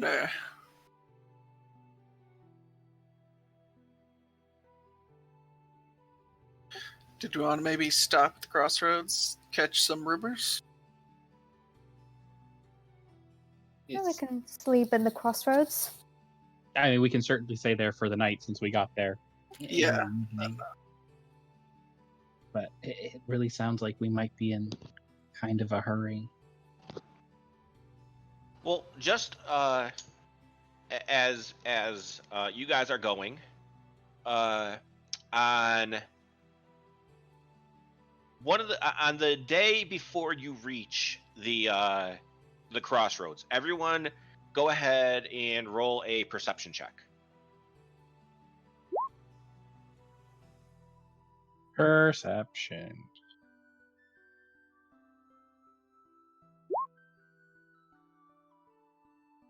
Gosh, why does it keep giving me... Oh, that's why. Ah. Well, you, Oliver, and Barnabas, as well as Geckel, notice what appears to be a small bird flying in your direction, coming from a bit to the north. And Geckel, you feel a very light impact as it runs into your face. But as you look at it, it is actually a piece of paper. Oh no. I've been assaulted. By what? By the written word. And I'll Did just it give you a handed a paper. Did it give you a paper cut? Yes, a very deep paper cut to my soul. You give it to Alba? Yeah. Okay. All right. Alba, do you read it? Yep. All right. It just says, one of our researchers came across information that you might find interesting. While we have no records of sapphire dragons, we did find out that the people of the Ashari village of Terra may have some knowledge on such a being. The Ashari have conducted a lot of research ever since the Chroma Conclave attack, and as the people of Terra are so close to the elemental plane of Earth, sapphire dragons have been thoroughly researched there. Please don't die. Sura, assistant to Sadie Marlowe, the defense mistress of the Council of Iman. Oh, it's for you. And she hands it back to him. Oh, fantastic. Terror. Oh, what's that? Place to keep on the back burner. Yeah, we can go to it. You know, I'm assuming you know where Terra is. I have no idea. I'm not from this continent. It's north of Craghammer, in the Cliffkeep Mountains. I've never been there myself, but...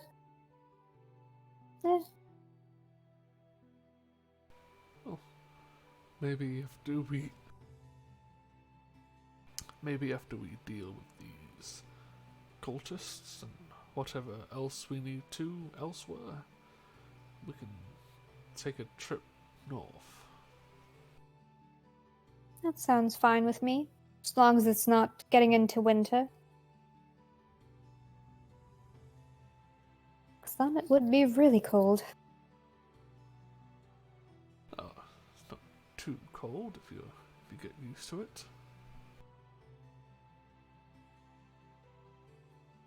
All right. And then whoever is, well, I'll say, actually everyone could go ahead and once again roll a perception check when you guys are staying over because you were interested in rumors around the crossroads.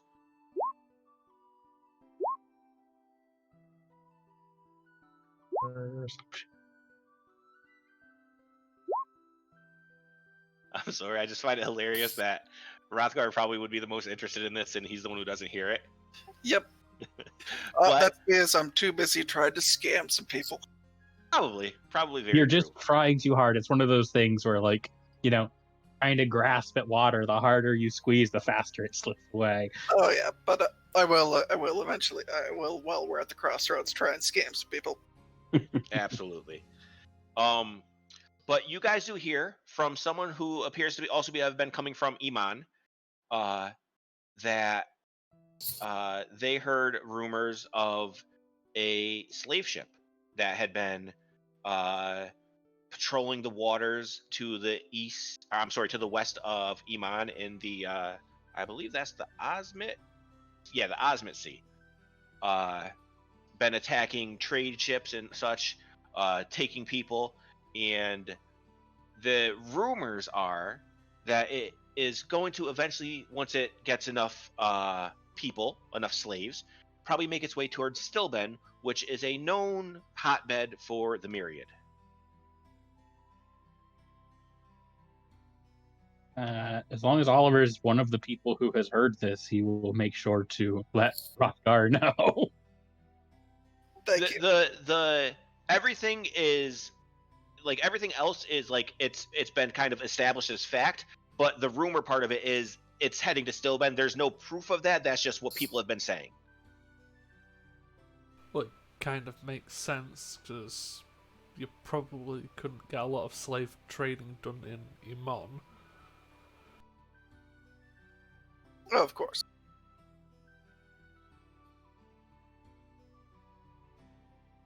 So that is what you all find out while in the crossroads. Cool. Then, if I can, I'd also like to try and sell a bag of holding. Okay.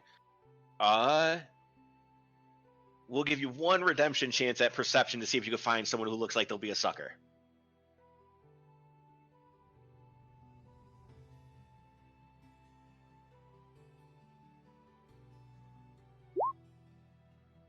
Oh. Just looking around, you're just like,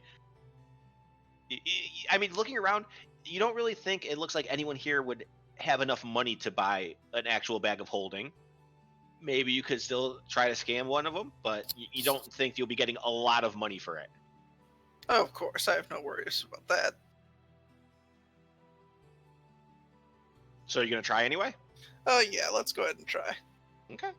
We'll say you see what appears to be a pretty young-looking elf who is he's on a horse, like a single horse with like a very small wooden cart behind him, or behind the horse. And he looks like he doesn't know much. He's still pretty young and naive, so you think he might be a good target. All right, I'll approach him there. It's like, oh, you look like a knowledgeable young man. Might I interest you in something to help in your travels, carrying many items? He kind of looks at you. He goes, "Well, right now I'm doing pretty good with the cart behind the horse. But I can't afford the whole carriage or anything." oh no, what I'm offering you is actually a bag itself. Imagine you not even needing the cart, just the horse. He kind of looks at you like squinting his eyes. He goes, "Well, I have more things that could just fit in a bag." Well, just watch this, and I'm just going to take out what, I'm going to take stuff out of my one bag of holding The that glider. that are obviously way too big, like the glider, weapons, all this stuff. And then I'm going to put them in my other bag of holding. Okay. And He looks pretty impressed. He goes, "That magic?" indeed it is. And I'm going to start taking the stuff out again, put it in my regular bag. It's, happen to, as you can see, have two, which I do not need. Have this one right here. What you thinking? You're serious? You'd be willing to sell that to me? As I said, I only need one, so yes, I'd be willing to sell. 5 gold. 5 gold cannot quite do. Perhaps raise that just a little bit more. He kind of goes, "I've never owned a magical item before. I don't really know what the price is, so Uh. why don't you tell me what I should?" He kind of looks at you through narrowed eyes. He goes, "Give me a fair offer." Oh, I'm going to give you more than fair. I don't need 2, but would you say do you happen to have 25? Roll option.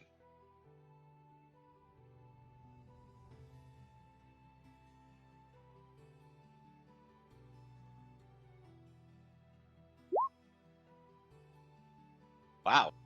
He goes, "Well, I do. I can cover that. It would be helpful. All right, 25 I could do." Very good. Then looks like you're going to have a nice bag for a bit here. Help you carry all this stuff. Maybe even get rid of the cart. Who knows? But we'll see what happens. Yeah. And he pulls off a little pouch on his side and pours it out into his hand and counts out 25 gold pieces and hands it over to you. All right, I'll give him a bag. Okay. He seems very happy. He goes, "Right, do I need some word or something to put stuff in here?" Not at all. All you're going to have to do is when you need to take something out, think of that item and reach in and grab it. Also, whatever you do, do not tear the bag or put another such item in the bag. He kind of looks. He goes, "I don't know why I would ever do that in the first place, but okay. Hold on." Well, And he looks around on the ground and he picks up a rock that fits in his palm and he puts it in the bag. And he opens it and looks and there's nothing in there and he goes, he like shows it to you. all right.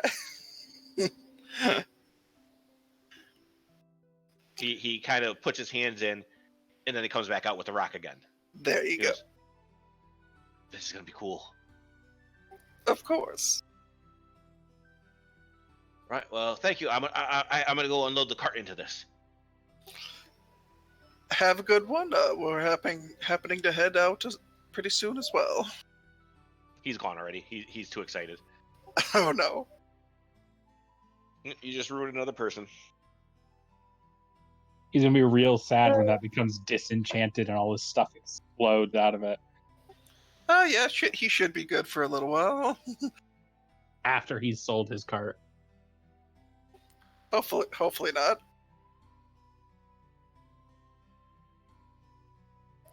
It's like I'm trying to think about where we are. It's like he's got a few days.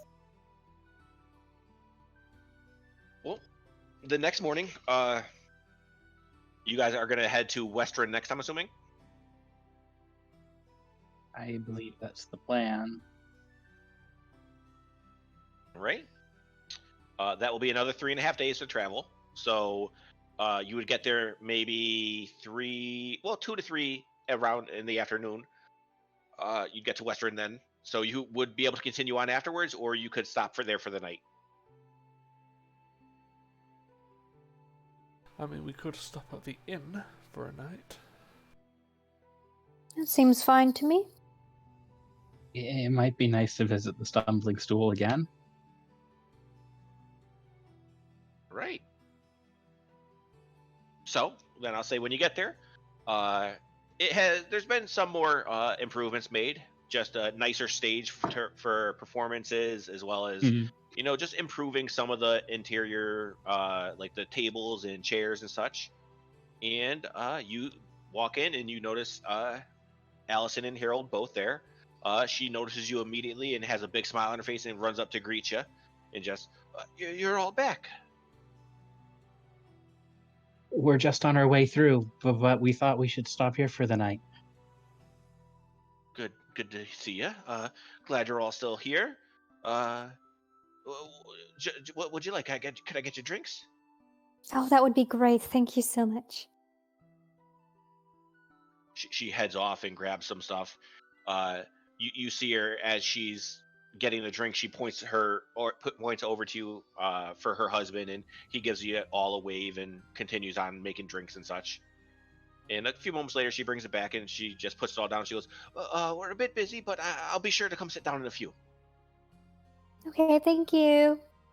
And she waves at you all again and just goes and continues taking orders and such.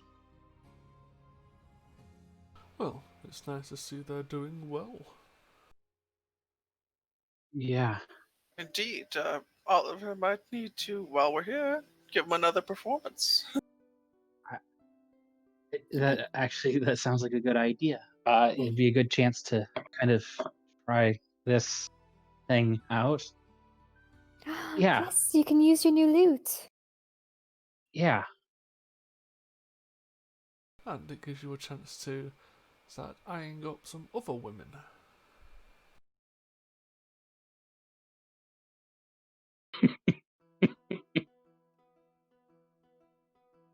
Oliver looks at least mildly embarrassed by this, but this one's oblique enough that it's not like crippling.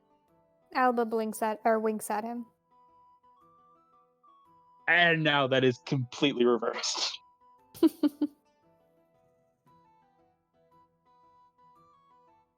Yeah, absolutely. Oliver will take a couple minutes, and like if there's once it's closer to the right time and stuff like that, we'll offer to play a bit. If I mean, if they want him to. They do not have anyone booked for tonight, so you're welcome to play as long as you want. Awesome. In that case, yeah, he'll absolutely do the shtick. Let me double check. I didn't get anything I don't know about. Yeah, no, okay, it all checks out. So just the usual of enhance ability performance check. All right. And kind of the same as the Lamia, like storytelling, stuff like that. You do very well yet again.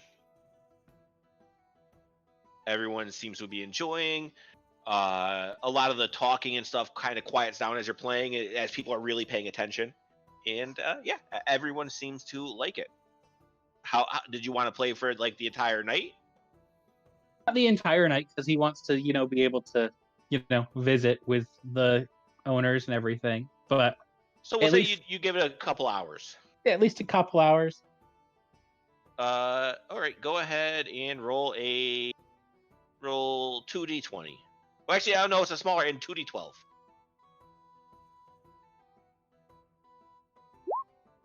You get 14 gold. Almost exactly average. I'm down with that. Mm-hmm. 14. Well, that brings me up to a nice round number, too. Okay. So, what would you guys like to do with yourselves for the rest of the night? Barnabas is going to learn how to summon a demon. Okay. Well, maybe not in the middle of the bar. Or maybe in the middle of the bar. You trying to summon a freaking demon or what? No, he's intelligence of 20. He will not be summoning it. He's just learning about it.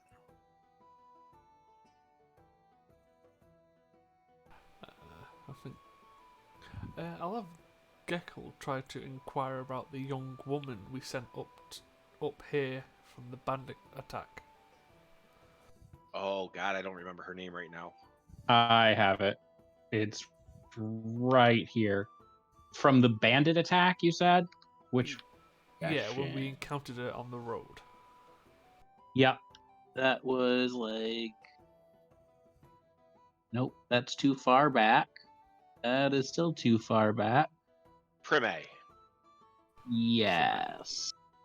Yeah, because I specifically sent it to this tavern as well. Well, Allison will tell you that she is still in Western, although she has taken up an apprenticeship at a local tailoring shop. Ah, well, at least she has somewhere to work and stay now. She nods and she goes, "Well, she was always welcome to stay here as well, but some people don't like just sitting around. They need to be doing something. And it seems like once she got into doing a bit of learning, it kind of took her mind off of what had happened." Well, I'm just glad we were able to deal with the bandits, so some closure at least. Yes, well, that was very, very good of you. We've been able to get a lot more trade done around here since that happened. Do you happen to know where this tailor's would be? That map.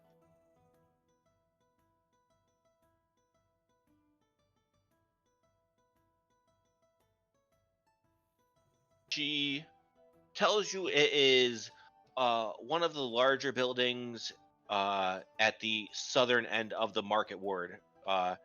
She tells you the street, and you know it is on this street, so it's probably one of these buildings. Okay, well I can stop by in the morning, because it's probably getting a bit late now. Yes, it is. It is already dark outside. Oh, thank you very much for the information. She just nods and continues working.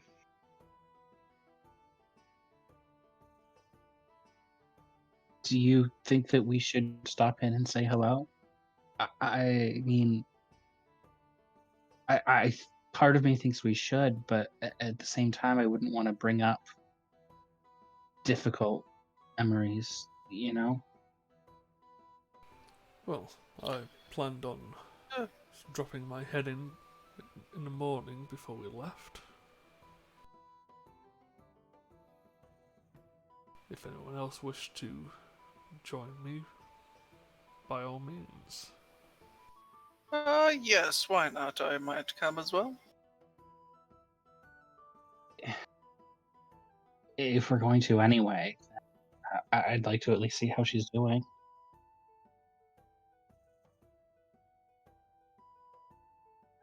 Sounds fine by me. Plus, this would be our final opportunity to stock up on any items before we head up north to the Jorenn village. That's true.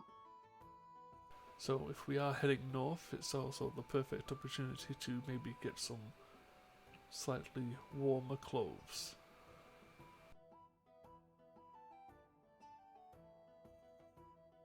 Oh, that is very true. And it is getting a bit chillier as you guys have been traveling, especially this past week and a half, where it's getting into the fall season now. Which you noticed drastically as you were walking by the forests and such with all the changing and falling leaves. Oh, yeah. That So, would probably yes. be a good idea.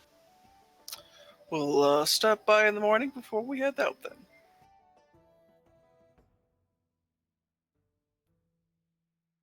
All right. Anything else for tonight? Just take a quick look around. Anyone seem well off? Roll perception.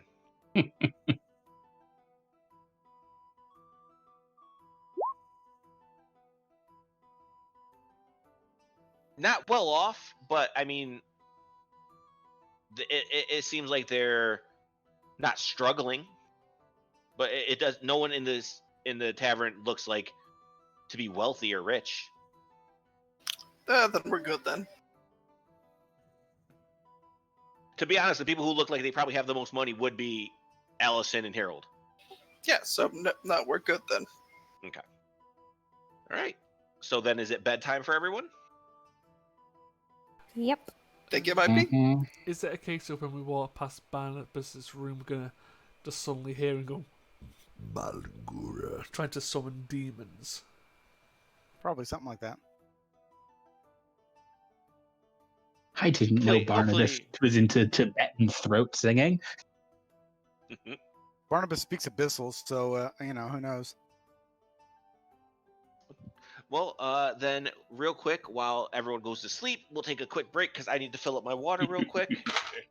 And Sounds then good. we will continue on. Sounds I'll good. be right back. Yep, sounds like a plan.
At this point, I feel like I'm going to have to recolor Oliver's token.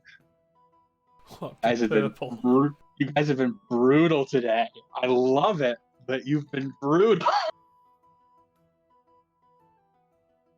I mean, but it keeps it fun. It's wicked fun. And I am back. Is everyone here, or are we waiting on anyone? I'm here. If you aren't here, say I. Yeah. No, I think we are still short Hrothgar. Oh, Not hey, anymore. damn. I'm back. Yeah. All right. Well, real quick, Barnabas, while you are sleeping, you get flashing images of a large, devilish-looking creature. You don't hear anything. You're not moving around. You appear to be kind of struggling, stuck where you are, maybe in chains or something. When you wake up, go ahead and roll a history check to see if you know what the hell this thing was. Would he get advantage because he's been reading books on devils? Sure. A 1 in a 20. Well, to give you a bit of a description first, it is a large horned creature with red skin and a spiked tail. It appears to have 4 arms, 2 of which have very large, very deadly looking pincers on the end. It is a glabrizu.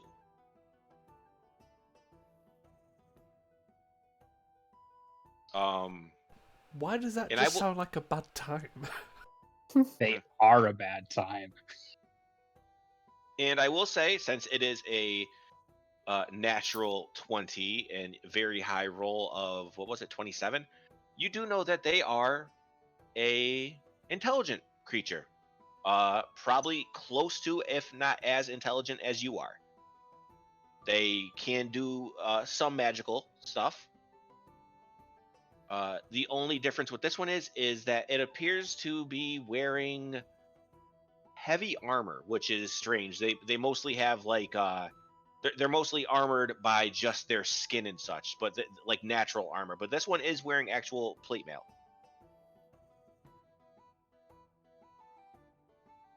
Great. Mm-hmm. So that is what sweet dreams come to you as you're sleeping. I bet Barnabas can't wait for us to deal with it so we can have a normal night's sleep. He had almost a week and a half of no dreams. Well, at least not crazy dreams, I should say. Well, I suppose if we continued to wait for a long time, they'd eventually go away as well.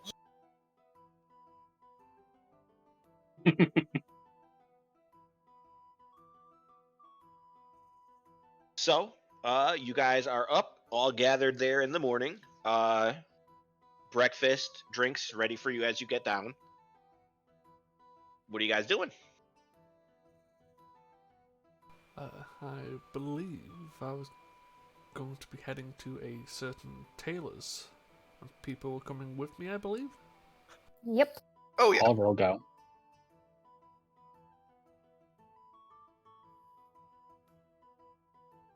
You make your way there.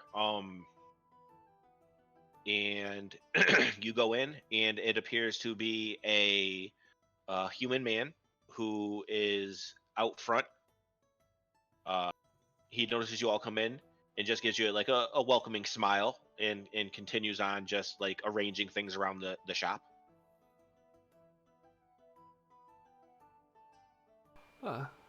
Hello, we are looking to maybe get some slightly warmer attire. We're heading north to Jorenn village. As you say that, he kind of looks at you, eyes open. He goes, "Have you not heard of what's going on up north?" We have. That's why we're going. He nods. He goes, "Well, I wish you luck. It's been horror stories, but the furs and such are over there." And he just points to the opposite side of the shop. We're also looking for someone we've helped before. He kind of just looks around. He goes, "Well, I don't know you, so who are you looking for?" Young maiden. Sorry. Prima. Oh, Prima. Yes, I was going to say Susan, but yes. Prim. Yeah. She's in back now.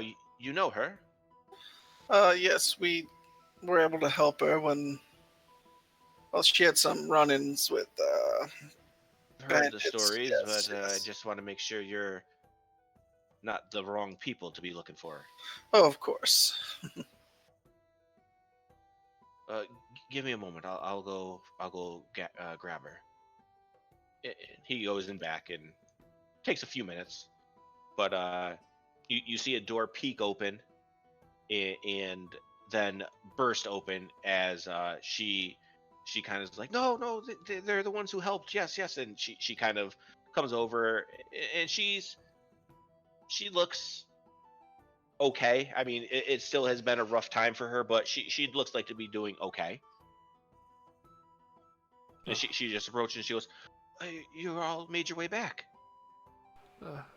Yes, we're unfortunately about to head north to Jorenn village, but before we'd pop in and see how you were getting on.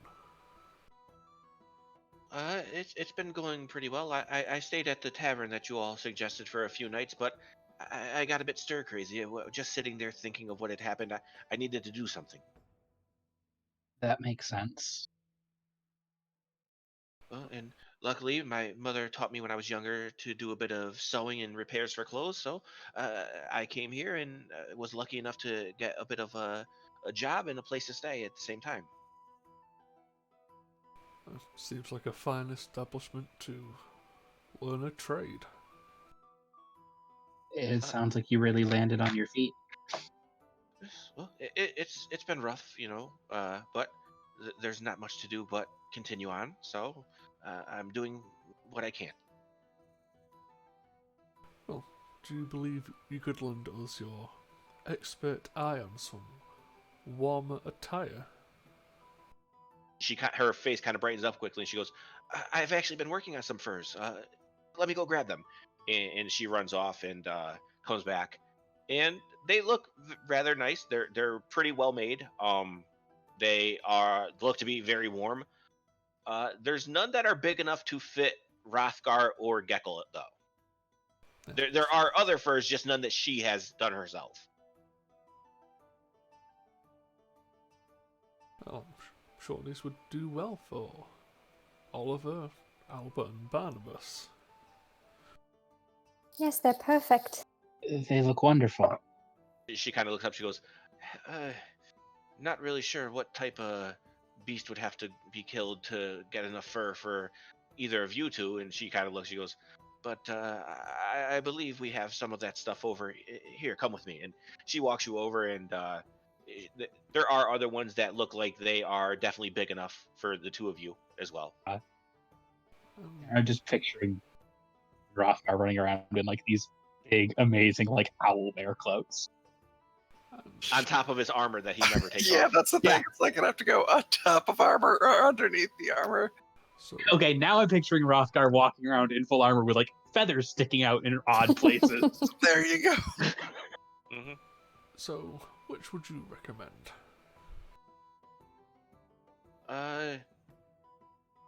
Honestly, I don't know much about where what they came from, as of what types of animal, but uh, to go, and she kind of like she gets a bit shy. She goes, "I've never met a dragonborn before, so would I say your scales or skin?" Same difference. Yes, it'll be fine.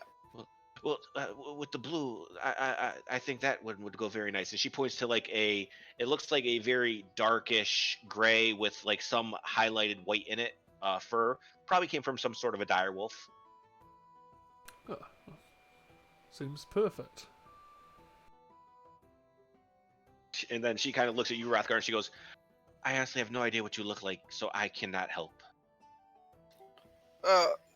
Yes, it's all right. Actually, no, it'll be all right. I'll find something on my own, but I might be able to help you. Are you working on anything right now for any fine individuals? She kind of like not sad, but looks a little bit disappointed. She goes, I haven't been working on anything like that yet. It's mostly been practice so far." I see. Well, if they are working on something, I might be able to spruce it up a little. Perhaps give it a pleasant scent. She kind of like is looking around at you all, and she goes, "Maybe you could do that for him." And she kind of like jokingly plugs her nose as she points her thumb towards Geckel. That is true. That is true. Oh, you And, ruined me. You know what? In truth, yes. I'm gonna quickly go over to the pelt she pointed out for Geckel, and I'm just going to make it have like a nice lavender scent. You are a pretty dragonborn now. Well, What do you pretty mean? smelling at least. What do you mean now?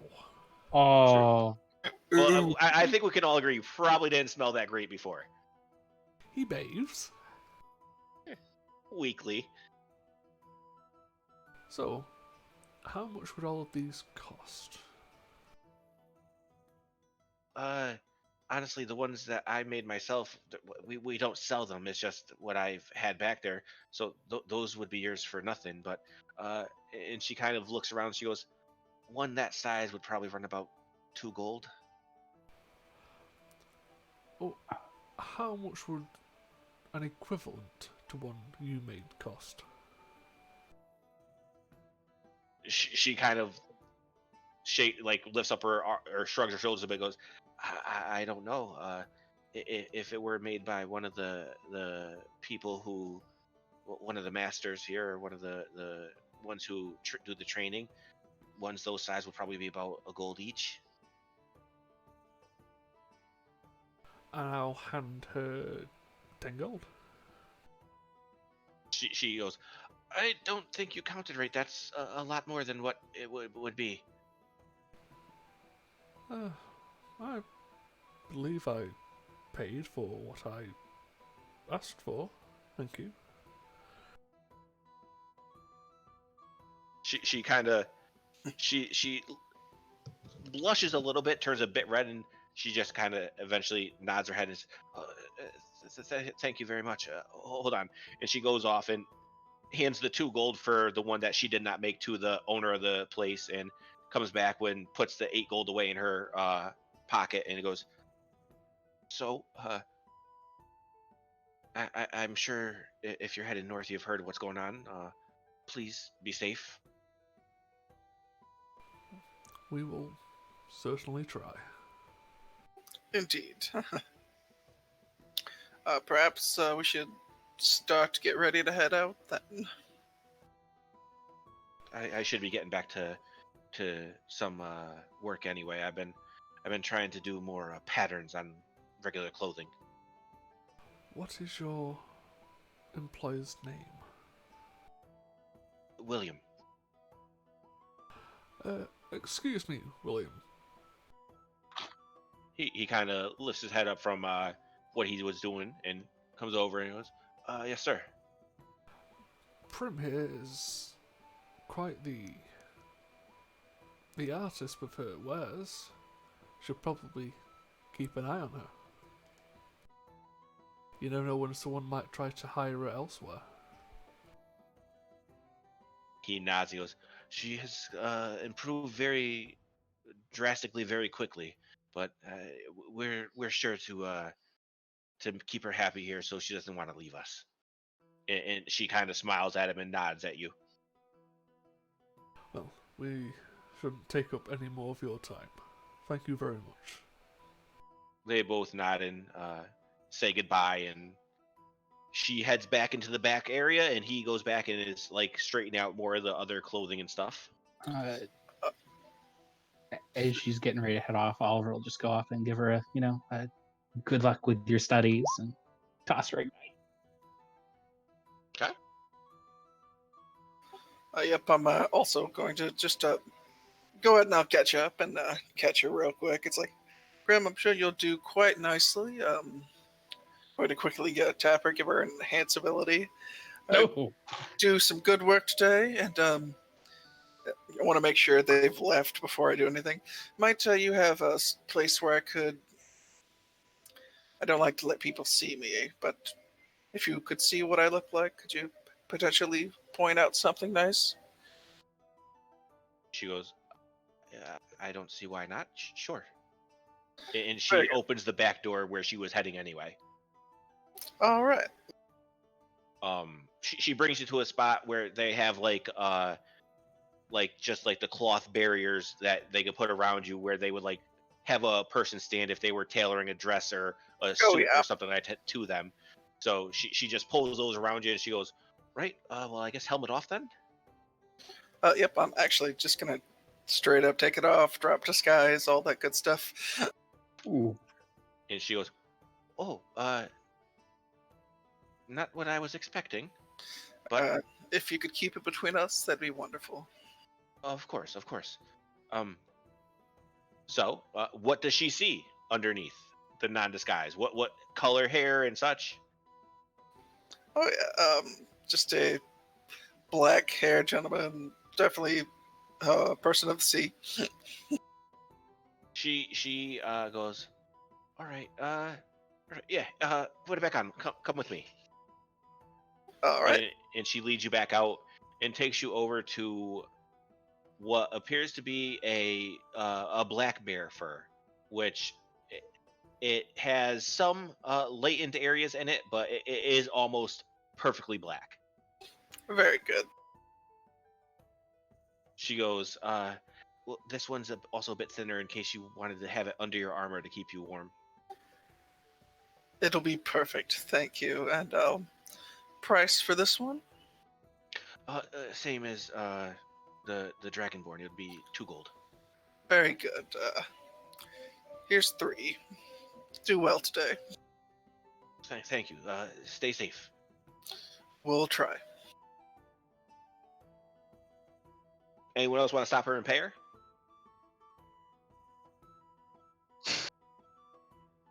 So, you guys are all back out. You do have your horse and carriage still at the tavern that you were at. Mhm. So, what would you all like to do? Are you going to go back? Are you going to look through anything else before you go? Any sort of supplies? I need to offload some weapons to somebody. I would Same like. as always, will be half of whatever they cost, Oh yeah, I'd like unless you're before I trying do. to do any of the Oh fake no, magic stuff. no, nope. I'd like to disguise myself as a. We'll go half elf gentleman. Just kind of looks more almost like a rogue, and just kind of half plate. And yeah, sell some stuff. All right, easy enough. Anyone else? Any supplies? Any potions? Anything like that? I think we were going to stop off at the magic shop here, just to inquire if they had anything for devils, but yeah, it's not a desperate thing. So since Barnabas had this vision, do you think he could cast sending and try and talk to this demon? I mean, But you just have have to be- seen it. It says I have to be So, familiar with it. I mean, you have seen it. You don't know a name or anything. So Well, I'll demons say hide their names anyway. So that is true. That is true. But I will say, since you saw it and such, yeah, you could do a sending if you want. okay, I will DM you what I'm going to try and ask him. Okay, I'm sure it's gonna go great. All right. So you guys want to head over to the magic shop? Yeah, just the final stop of any anti-devil stuff. Okay. All right. You make it there. Once again, Phalia is there, and she does recognize you all as you come in. And she goes, welcome back to Phalia's Fantastical Emporium. Good to see you all alive and well. Are you looking for anything in particular today? Yes, we are about to head north to Jorenn village. We understand there is a devil there.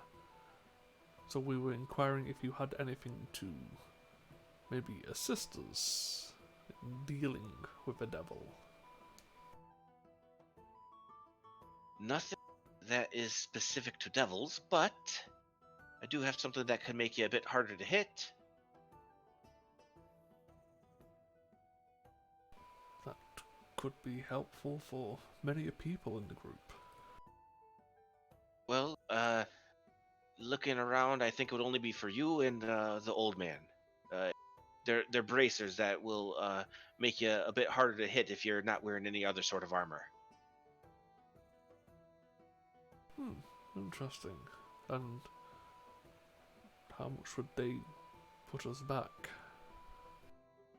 She kind of looks and she goes, Well, return customers.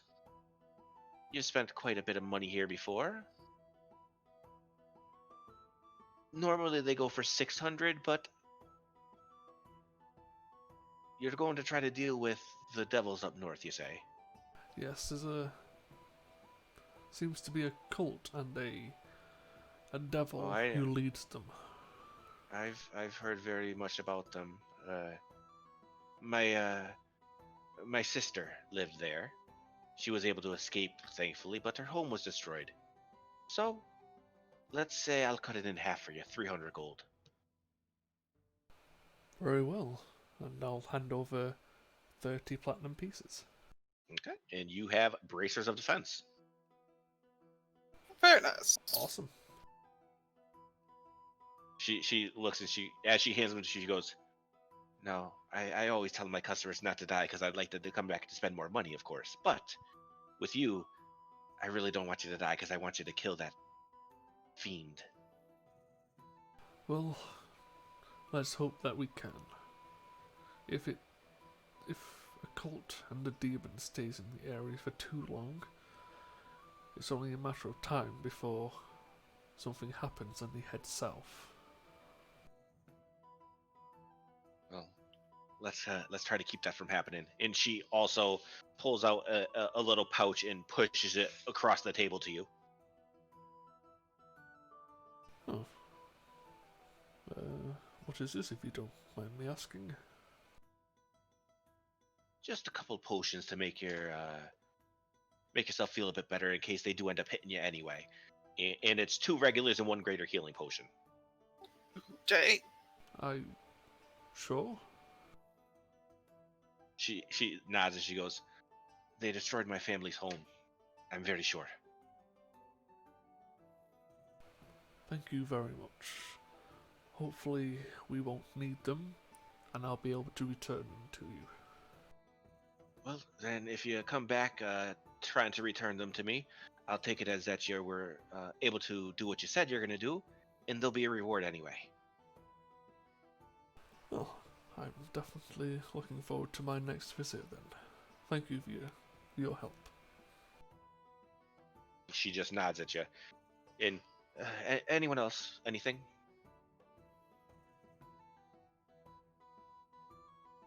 Not unless there's something else that comes to mind for you. She kind of looks. She goes, "Not much that are going to be helpful against demons or devils or whatever it is, but well, I do have more potions and such. If you wish to purchase some." I think I'm all stocked up. well, anything that might help enhance us a bit if we're going up against such a thing? I do have some that'll make you a bit stronger and such. Some others as well. Perhaps that might help. What do you think, Echo? Perhaps strength? Oh, anything helps, but unfortunately these braces did kind of empty me out a little bit. How much for something to beef us up a little? I will tell you the same. Go ahead and roll a d6. Well, actually, 2d6 because it's a bit of a smaller shop.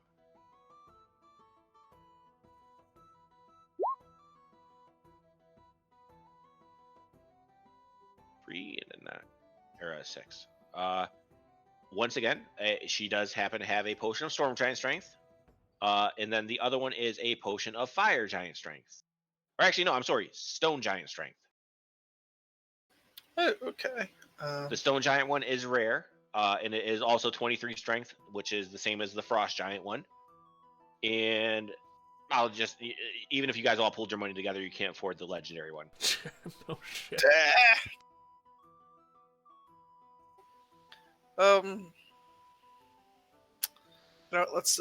Let's just try the stone giant. Oh yes, how much for this one here?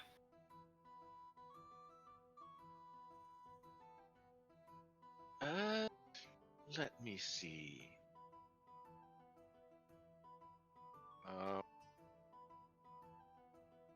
Oh, that's the wrong document. That one will be 275 gold. I've got 80 that I can spare.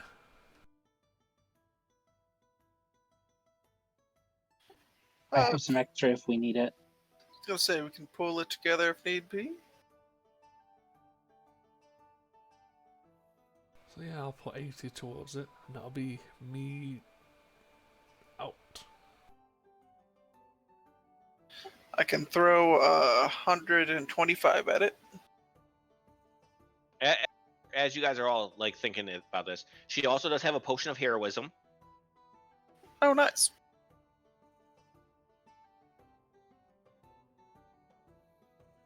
She does have a couple potions of resistance.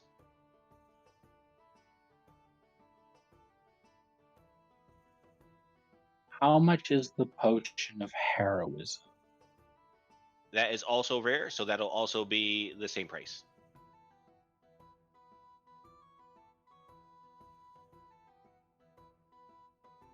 I mean, like it's kind of the last stop before a relatively difficult fight if it happens. Oh yeah, so it'll be what, 2? I'm trying to do math. Difficult would be an understatement, honestly. No, Yeah. you know, no, I mean it's like last stop before. Oh shit, we're gonna die. Yeah, so it's like if we can pool together for both of them, that'd be nice. That's it. All I've got is 80 to put towards. Yeah, how much do we have already? 100 with my 100 and his 80. That's 180 so far. Okay.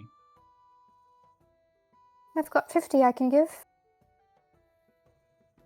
Well, technically, I've got an extra 6 gold.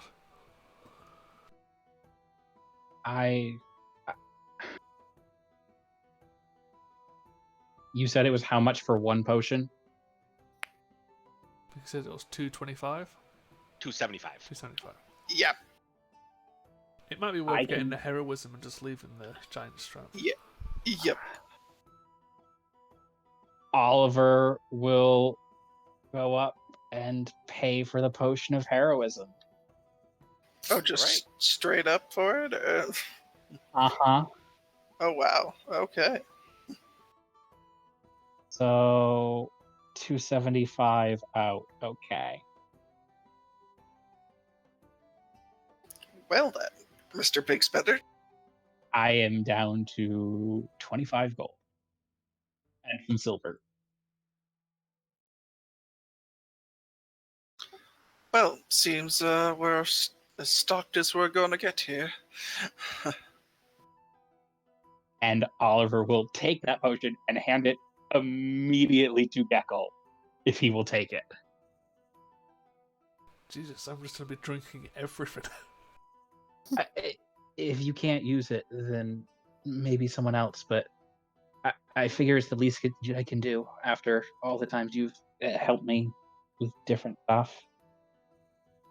Just gotta try and remember what it is. Potion of heroism, you're under the effects of a blessed spell and you get 10 temporary hit points. Yeah, no concentration at all. You're just No under concentration, blessed spell. Oh shit. And extra HP. Yeah. Yep. That's pretty cool, actually. It's very good. I was trying to remember if it also did anything beyond that. Like that's still really good. I always thought it was like immunity to fear and stuff as well, but Yeah, it's not. that's why I was like, why I would have expected it to have like the effect of the heroism spell, not the effect of the I blessed actually spell. thought that before as I said the price and stuff, and I was looking it up. I didn't even see it didn't have that first, so I really did think it had had an immunity to fear. I mean, sure, I'll take another potion. As soon as we see this guy in a fight, it's gonna happen. It's just be Geckel glugging like 6 potions. Bring something you can break the bottles with very finely, so you can just shotgun them. Just eat the glass as well. You'll be brave. Who cares? Glad can't hurt brave people. Yeah, that's how that works. All right. Sure, I'll take a potion of heroism. So you are all geared up. So I will say, everyone go ahead and roll a quick, just a general intelligence check. Intelligence. Just updating. Again. Yeah, my first one was a saving throw on it. Well, Intelligence. I mean, even with the 12, There we yeah. All right. So, yeah, everyone. As you're all getting ready, it kind of crosses everyone's mind. It's getting colder. You're going up north, and you're going to a village, city, whatever. It is a little bit larger now, so it's no longer really Jorenn Village. It's probably a small city at this point. But there's not going to be much cover or anything for your horses and carriage. I mean, you can bring them and leave them somewhere in the forest beforehand, but don't really see yourselves bringing them into the city that is currently overrun by a cult. Oh, of course. How far is it to travel? Gecko, do you remember, or Rob, do you remember how far it was from when you did that before? It was. I think it was like four, It was maybe like not, maybe 3 like 2.5. days. Yeah, 2.5, 3 days. So we'll say there. Yeah, you would get there on the third night. If you that was with that. So I'll say 25 for. So you would get there just before dark on the fourth day if you walked, compared to you'd get there at the night of the third if you took the horses.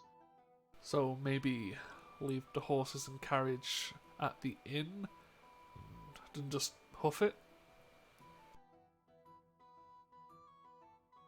Sounds like a plan. If you guys think that makes the most sense, yeah.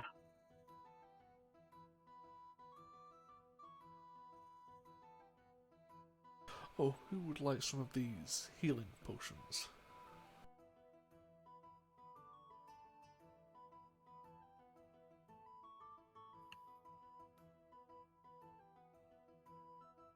Mm, She handed us an extra 2 regulars and a greater. If anyone else wishes to have healing. Well, I already have one and my magic, so I should be all set.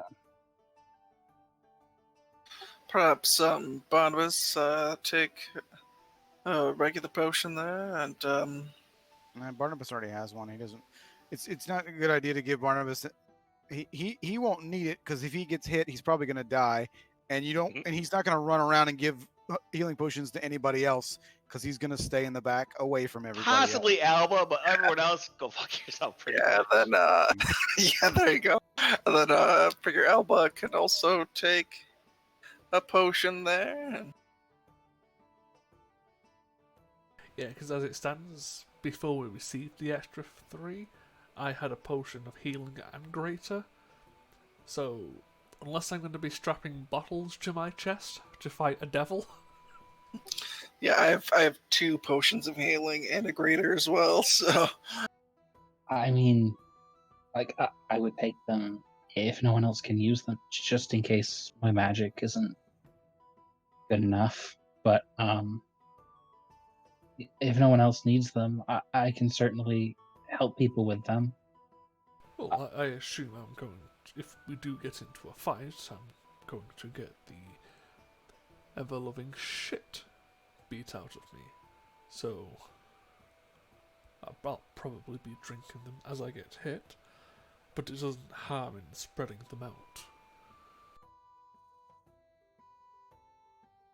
oh, of course, perhaps just take a few, and Alba can take a few, and I know Barnabas, you don't say too much, but maybe just one anyway. We'll spread it out amongst ourselves, and Be all right.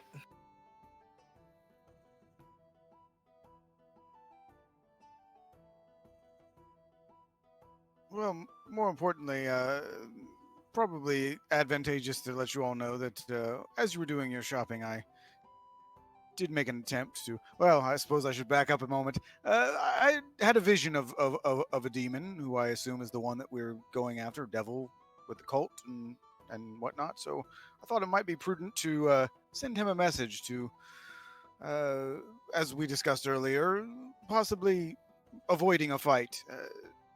Suffice to say, it didn't go well, so I think that we will probably have to fight. Oh, So he's going to know we're coming then. Eh, This got very real very fast, and you can watch like the color drain out of Oliver's face. it was always a long shot that they would listen to us, but did he sound like extremely annoyed, or what was his response? well, you know, demons are not exactly known for their polite behavior, so he didn't seem interested in what I had to offer. So basically, we're going to have to fight them if we decide that we would like to go and find them. Ah, so I should probably definitely be at the front at all times. Probably not a bad idea. Well, I was going to ask if you would like to use these braces. They seem to make it harder for people to hit, but I believe for this encounter I may find them a little more useful.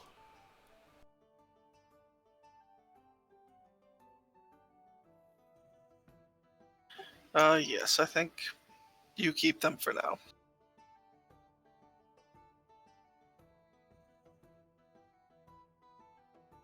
And of course, So?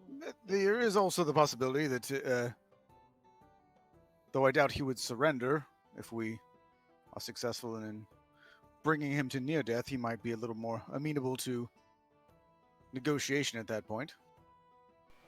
Oh, and actually, real quick, sorry to interrupt you guys. Barnabas, one thing I forgot to mention was this did not meet the same description as the original leader that was described to you. So this devil seems to be someone who's probably not as high ranking, but seems to still be, from what you could tell, like from your visions and such of like the flashes and everything, he does seem to be the one in charge there now, though he is not the one. Like he still answers to the person who was there originally. So we're dealing with the assistant manager. Yes. Nice. Well, I'll relay that information then, possibly that it's we may not be dealing with the Because or whatever. the one you were originally described was winged and such, and this one has no wings. It does not look like it could fly at all. It just looks very large and very scary. Yeah, I think all we were wings. told about the other one was wings and horns. Yes. So, not a winged devil, just a heavily armoured, spiky tail red devil who could still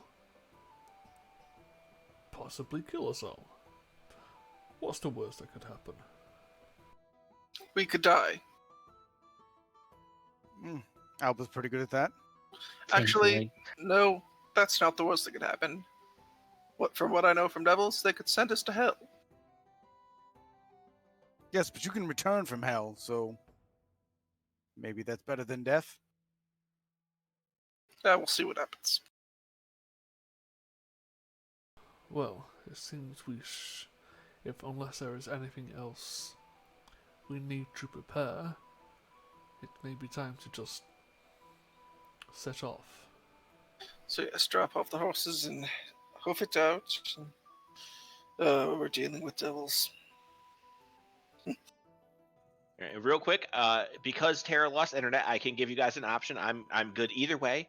I actually had a plan to do something for the first time I've ever done, and do a bit of like a skills challenge to see what you guys are able to bypass. I'm pretty sure the rogue would be a decent portion of those, or have a decent impact on some of those tests, especially getting into places quietly and such. So we could wait a few minutes to see if she comes back. We could call an end now because I'm pretty sure you guys can't do the skills and then get into like the fight as well. What do you guys think? Because I kind of like when I say this fight would be difficult, I would honestly feel horrible having it start without her because it is a big possibility that someone may go down, and I would not want to do that when she's not here. I mean, we can maybe wait a couple of minutes, but if she doesn't come back, we can just call it for the night. Yeah, I am good with That sounds waiting fair. for as long as however you guys want. Oh yeah, could chill out for a little bit. I mean, we can always just shoot the shit for a bit. Well, Sounds good to me. Well, while you guys start to shoot the shit, I am going to go get some pasta salad because I have not eaten all night. Oh, right. go eat. Yes. I will be right back. well, I wasn't expecting to hit my free attunement slots tonight. Me either, and yet here we are. I've had Barnabas those had- filled forever. I know, so has Barnabas. He's been sitting around I with... jumped from 1 to 3. Yeah, same. I went from just the dwarven belt to the stone and the bracers. Actually, am I at attunement? I might still not be at attunement. What do I have? What do I have?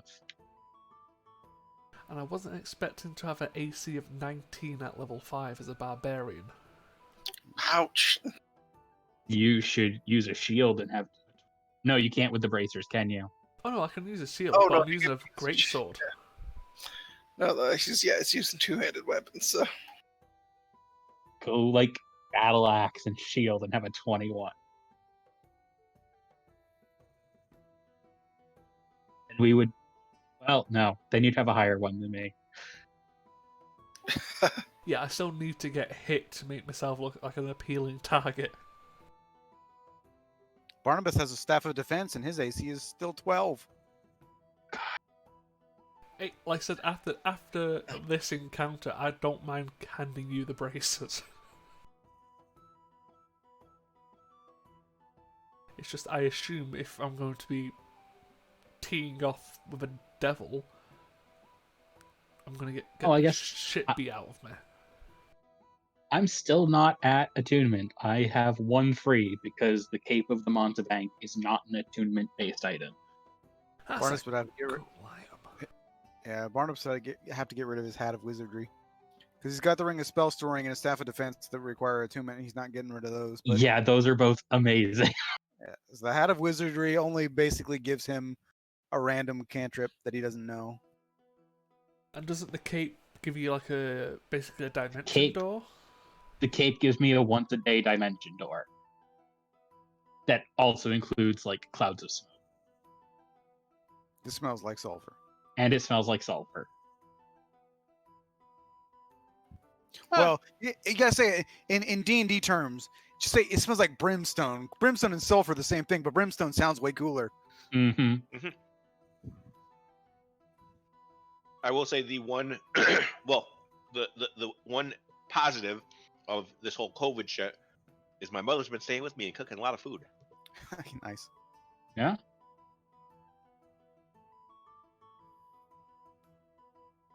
Yeah, I have finally hit the point where I'm getting kind of fed up with it, the being home all the time thing. It took a long time to get here, but it did finally happen. Everyone calls himself an introvert until they actually have to be one. I know, hey, you know what? Like, I've ridden it out for like 5 months happily, Oh, I'm the same way. but like, I'm finally getting to the point where I'm like, okay, if I had more to do, maybe not, but I need something to do. See, I was always an introvert, but I had obviously had jobs, but I can't really go out because I've got someone who's immunocompromised. So I still can't even risk that. Yeah, I'm the same way with my mother. That's why I have her staying with me because she has rheumatoid arthritis, so Same. her is, and if she got it, it would be terrible. So I go out and do the shopping and all that shit just so she could be safe. Yeah, rheumatoid arthritis sucks.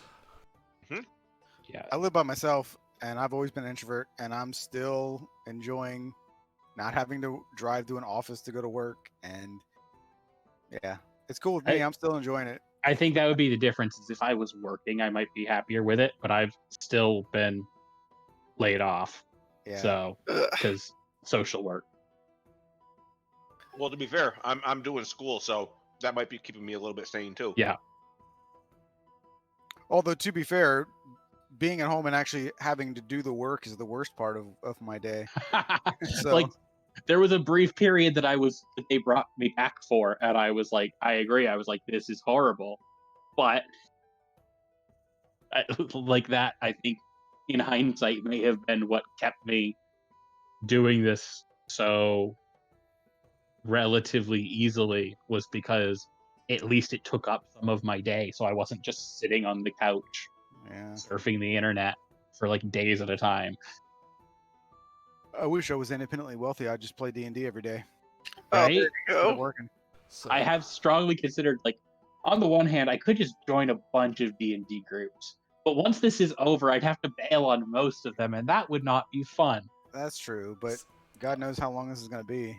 honestly, Mm. I've tried that even before COVID, but because of the time for me, it is Yeah. murder. I once Yeah. did one used to be doing like 6 days a week, but I was honest to God falling apart. Mm. Yeah. I think every other day for me would be good. Like even if I could just do like if I DM a game, maybe DM 2 games and play in one game, like that'd be good. Yeah. That's kind of where I have been for a while with this too, was the playing in 2 games that are weekly, DMing 2 games that are every other week. So I've effectively had it 3 days a week, just under half the time. And that was solid, but then both of the groups I DM campaigns ended at like almost the same time, and I've been trying to get one of them up and running on a different group, and just shit keeps happening, like people's schedules changing, things like that. So now I'm down to just the 2 I'm playing in. Hey man, I keep offering people if they want to join a Star Trek server. Yeah, but Star it's Trek was Star never my Trek. thing. Oh, I know that, but I always make the offer if you're bored. If it was Star Wars, you might convince me, but Oh, I used to agree with that assessment. Now I think I would actually be more inclined to do the Star Trek ones. well, With the newest Star Wars movies, I can't. I just Nah. hated Yeah. them compared to the Well, originals. I watched The Force Awakens. I actually haven't even seen the second 2 movies of the new one, so I haven't been ruined by them because I haven't watched them. Yeah. No, I've seen. I genuinely, I really didn't mind Force Awakens at all. I thought it was Yeah, it was actually pretty good. Yeah. It just went downhill after that. Yeah, I didn't watch the other 2, so I'm I- still good.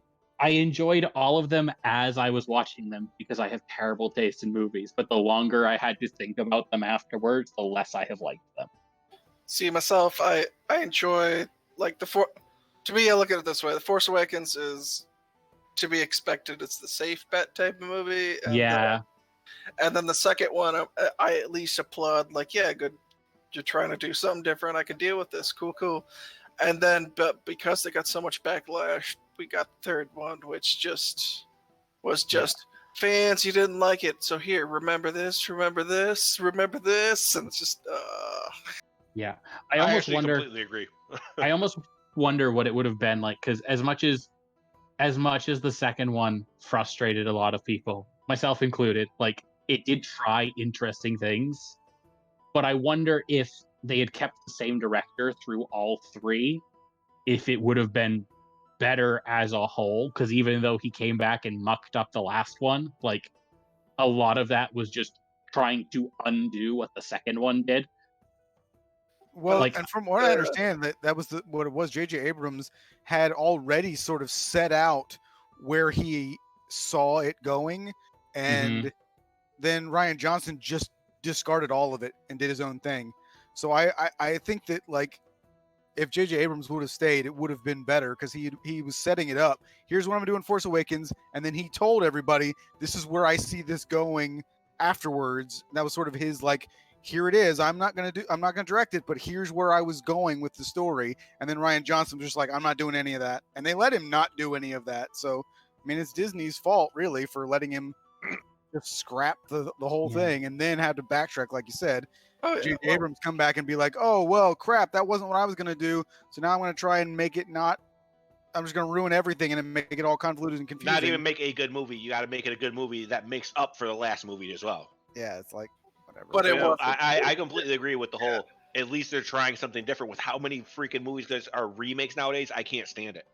Yeah. That's why I was like, I was actually fine with the idea Ron Johnson had, and actually, I forget the third director they initially had, but it's like looking at the script they initially had and all that stuff, I would have been fine with what they originally had then, but they brought back Abrams, and they're like, no, we messed up with Ron Johnson stuff, so we gotta give the fans what they want.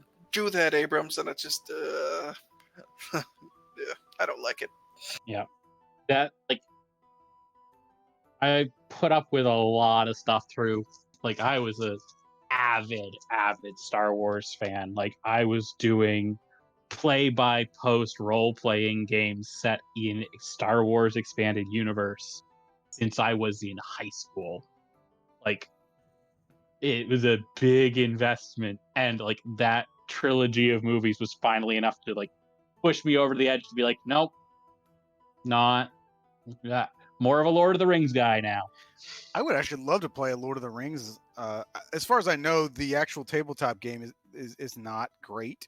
I bet you would love that, Matt, wouldn't you? But I would From like what it I to know do of it. you. I would, because there's no freaking tabaxi and there's no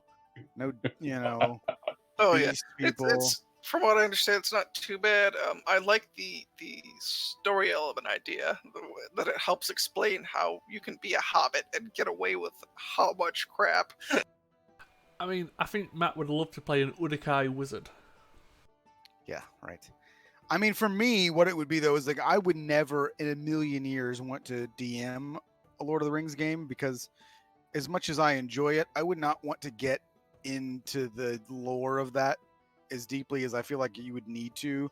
Yeah. So I would rather just play in a game with someone who already knows all that crap, and then they can just explain it to me, because I don't want to have to sift through all that myself. Well, that's basically what the Silmarillion was. It's basically just a big fucking almanac. Here, have all this details. It's the Bible of Middle Earth. Yeah. I mean, as much as I like the universe that Tolkien created, he has to be one of like the dullest fantasy authors. Well, but that's the thing about it. So really, the Silmarillion is even though he didn't finish it himself, but that's where he shines. He was a world builder and a linguist. He was a terrible author. Like, he was a terrible writer. He was a terrible, like, because like if you look at the Lord of the Rings trilogy, like, he would have failed any college class in writing, because like he tells the story out of order, which is just not a thing that you do when you're writing a novel.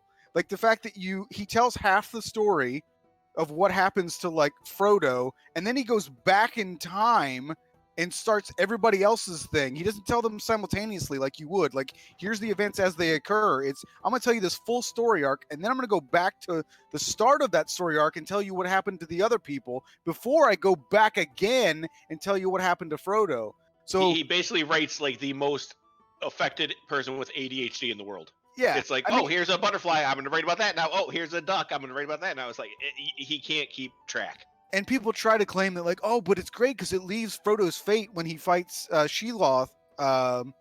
Like, his fate is left as a cliffhanger. You don't find it out until later. So you read half the book and it stops at that fight, and then he goes back and starts telling everybody else's story. And then at the end, you find out, oh, look, Frodo's still alive. It's like, that's not good writing. There's definitely better ways to leave it as a cliffhanger than that. The one if you really wanted to do that, you would leave it as a cliffhanger at the end of a book. Mm-hmm. Of course, he didn't even write the Lord of the Rings as a trilogy. He wrote it as one big ass book. Exactly. It was literally just split up into a trilogy because they were like, we can't bind a book this big. Yeah, exactly. It's way too big. tell you, the one I've Oh, been go getting ahead. into recently is Tales from Earthsea. Very, very interesting series. The only other series that I really ever got into, as far as a fantasy series, was the Wheel of Time, and that was also just dragged on for so freaking long that I lost interest in it. And then Yeah, Robert that's Jordan kind of died, so you lost your author. Same thing with now. I feel with Game of Thrones is that George R.R. Martin is going to die before he finishes. yeah, that's kind of what I've heard from Wheel of Time. Is like it's a good series, but it's a very long, and it gets kind of repetitive and Well, starts to drag. the first 4 books are absolutely amazing. They are some of the best fantasy stories I've read. But there's like 14 books in the series. I think it may even be 17 books in the series. And each book somehow progressively gets longer and longer. You should see the paperbacks of those books. They're like 1,200 pages in a paperback. When I They're was working in a group super home, we had a thick. client who would read them a lot, and I just remember like, every like couple of weeks I'd come in and get a new book. It was bigger than the last one. Before I realized they were all part of the same series, it was like, oh, awesome! Like moving up, working on bigger things. It's like, oh no, this is just the progression of one series. Oh, those are some big books to all go together. But I think they're actually turning a TV show too. I think Netflix that, or Amazon.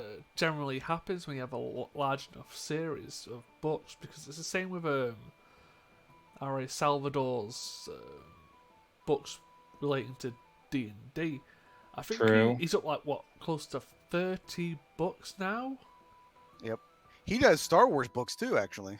Yeah, but you know what I mean. After a certain amount of books, like after the first, like say 5, You've told your story. yeah. After that, it's like you're just fucking dragging it out. Well, you got to make money somehow. Oh Yeah. yeah, can't fault him for that, but I don't know why. When I was a kid growing up, I was a huge fan of Harry Potter. So I obviously read that, loved the movies and stuff. Oh yeah. And then it just made me like want to like. I always, for some reason, thought every single book series that gets made into a movie must be amazing because Harry Potter was.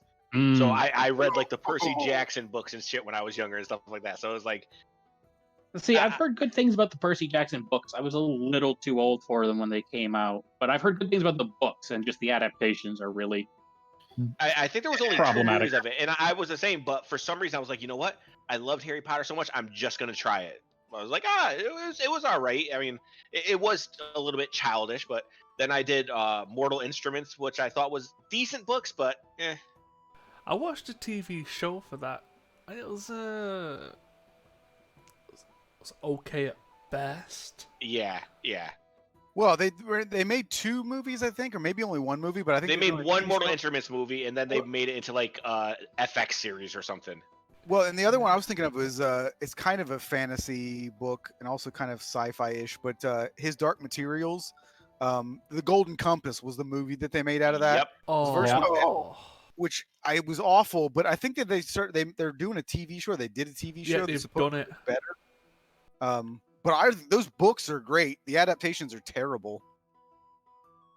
Honestly, aside from Harry Potter, I think that the Lord of the Rings trilogy is a really good adaptation because the books are a hard slog because he's a terrible author and he uses language that is just awful. I mean, hot take. I think the Lord of the Rings adaptation is way better than the Harry Potter adaptations. Like, comparatively between books and movies, absolutely. Yeah, because I mean the it's one of those few instances where I feel like the liberties that were taken with the movies are actually an improvement over the books. absolutely. Can you imagine them speaking like how he wrote, like Oh, as their God. actual like dialogue in the movie? Yeah. And I thought that they did other things that worked well because I mean, like in the books, like Frodo's like a middle-aged man, like so that whole thing is. I mean, obviously the hobbits are supposed to live longer, but still, it's just I don't know, and the one thing everybody complains about is Tom Bombadil was left out of the movies, but like people make such a big deal about Tom Bombadil in the books, and if you read that section of the book, it's nice, but it's really not like this like earth-shattering thing that needed to be there. And frankly, yeah, like it's such a non sequitur to the rest Yeah. of the book. Like he does constantly. It's Yeah. just like because he gets distracted by his. I want to tell this lore that I created, so I'm gonna be, I'm just gonna go off a tangent about. And that's the thing that even Peter Jackson said when they did it. He's like, well, we're not saying that the whole thing with Bombadil didn't happen. We just didn't show it to you. So what this is saying to me is that on some random date we're either going to do like a Harry Potter marathon or a Lord of the Rings marathon. If they ever were able to adapt Harry Potter into a tabletop, like a good one, not the bullshit that they have out right now, I would completely DM play as much as possible. See, I feel like it's one of those ones that would just be like, it would be so. I can't think of a good way to adapt that because, like, the number one selling point of Harry Potter is the creativity associated with the magic. And how do you turn that into any sort of balanced game RNG, system? dice rolls. Right. And that's the thing is, like, even R&D it would be like, you would need, because the issue is like the creativity of it is like that number one is the big thing. Like, you can be random without being creative. It's why the killing curse is the worst thing to ever exist in Harry Potter. Mm-hmm. Because there's never a reason for anyone to use any other spell if they're evil and trying to win a fight. Yep. Yeah, I think I'll stop the recording now. It's no. I don't think she's going to turn back up for tonight. Probably not. I mean, it sucks enough in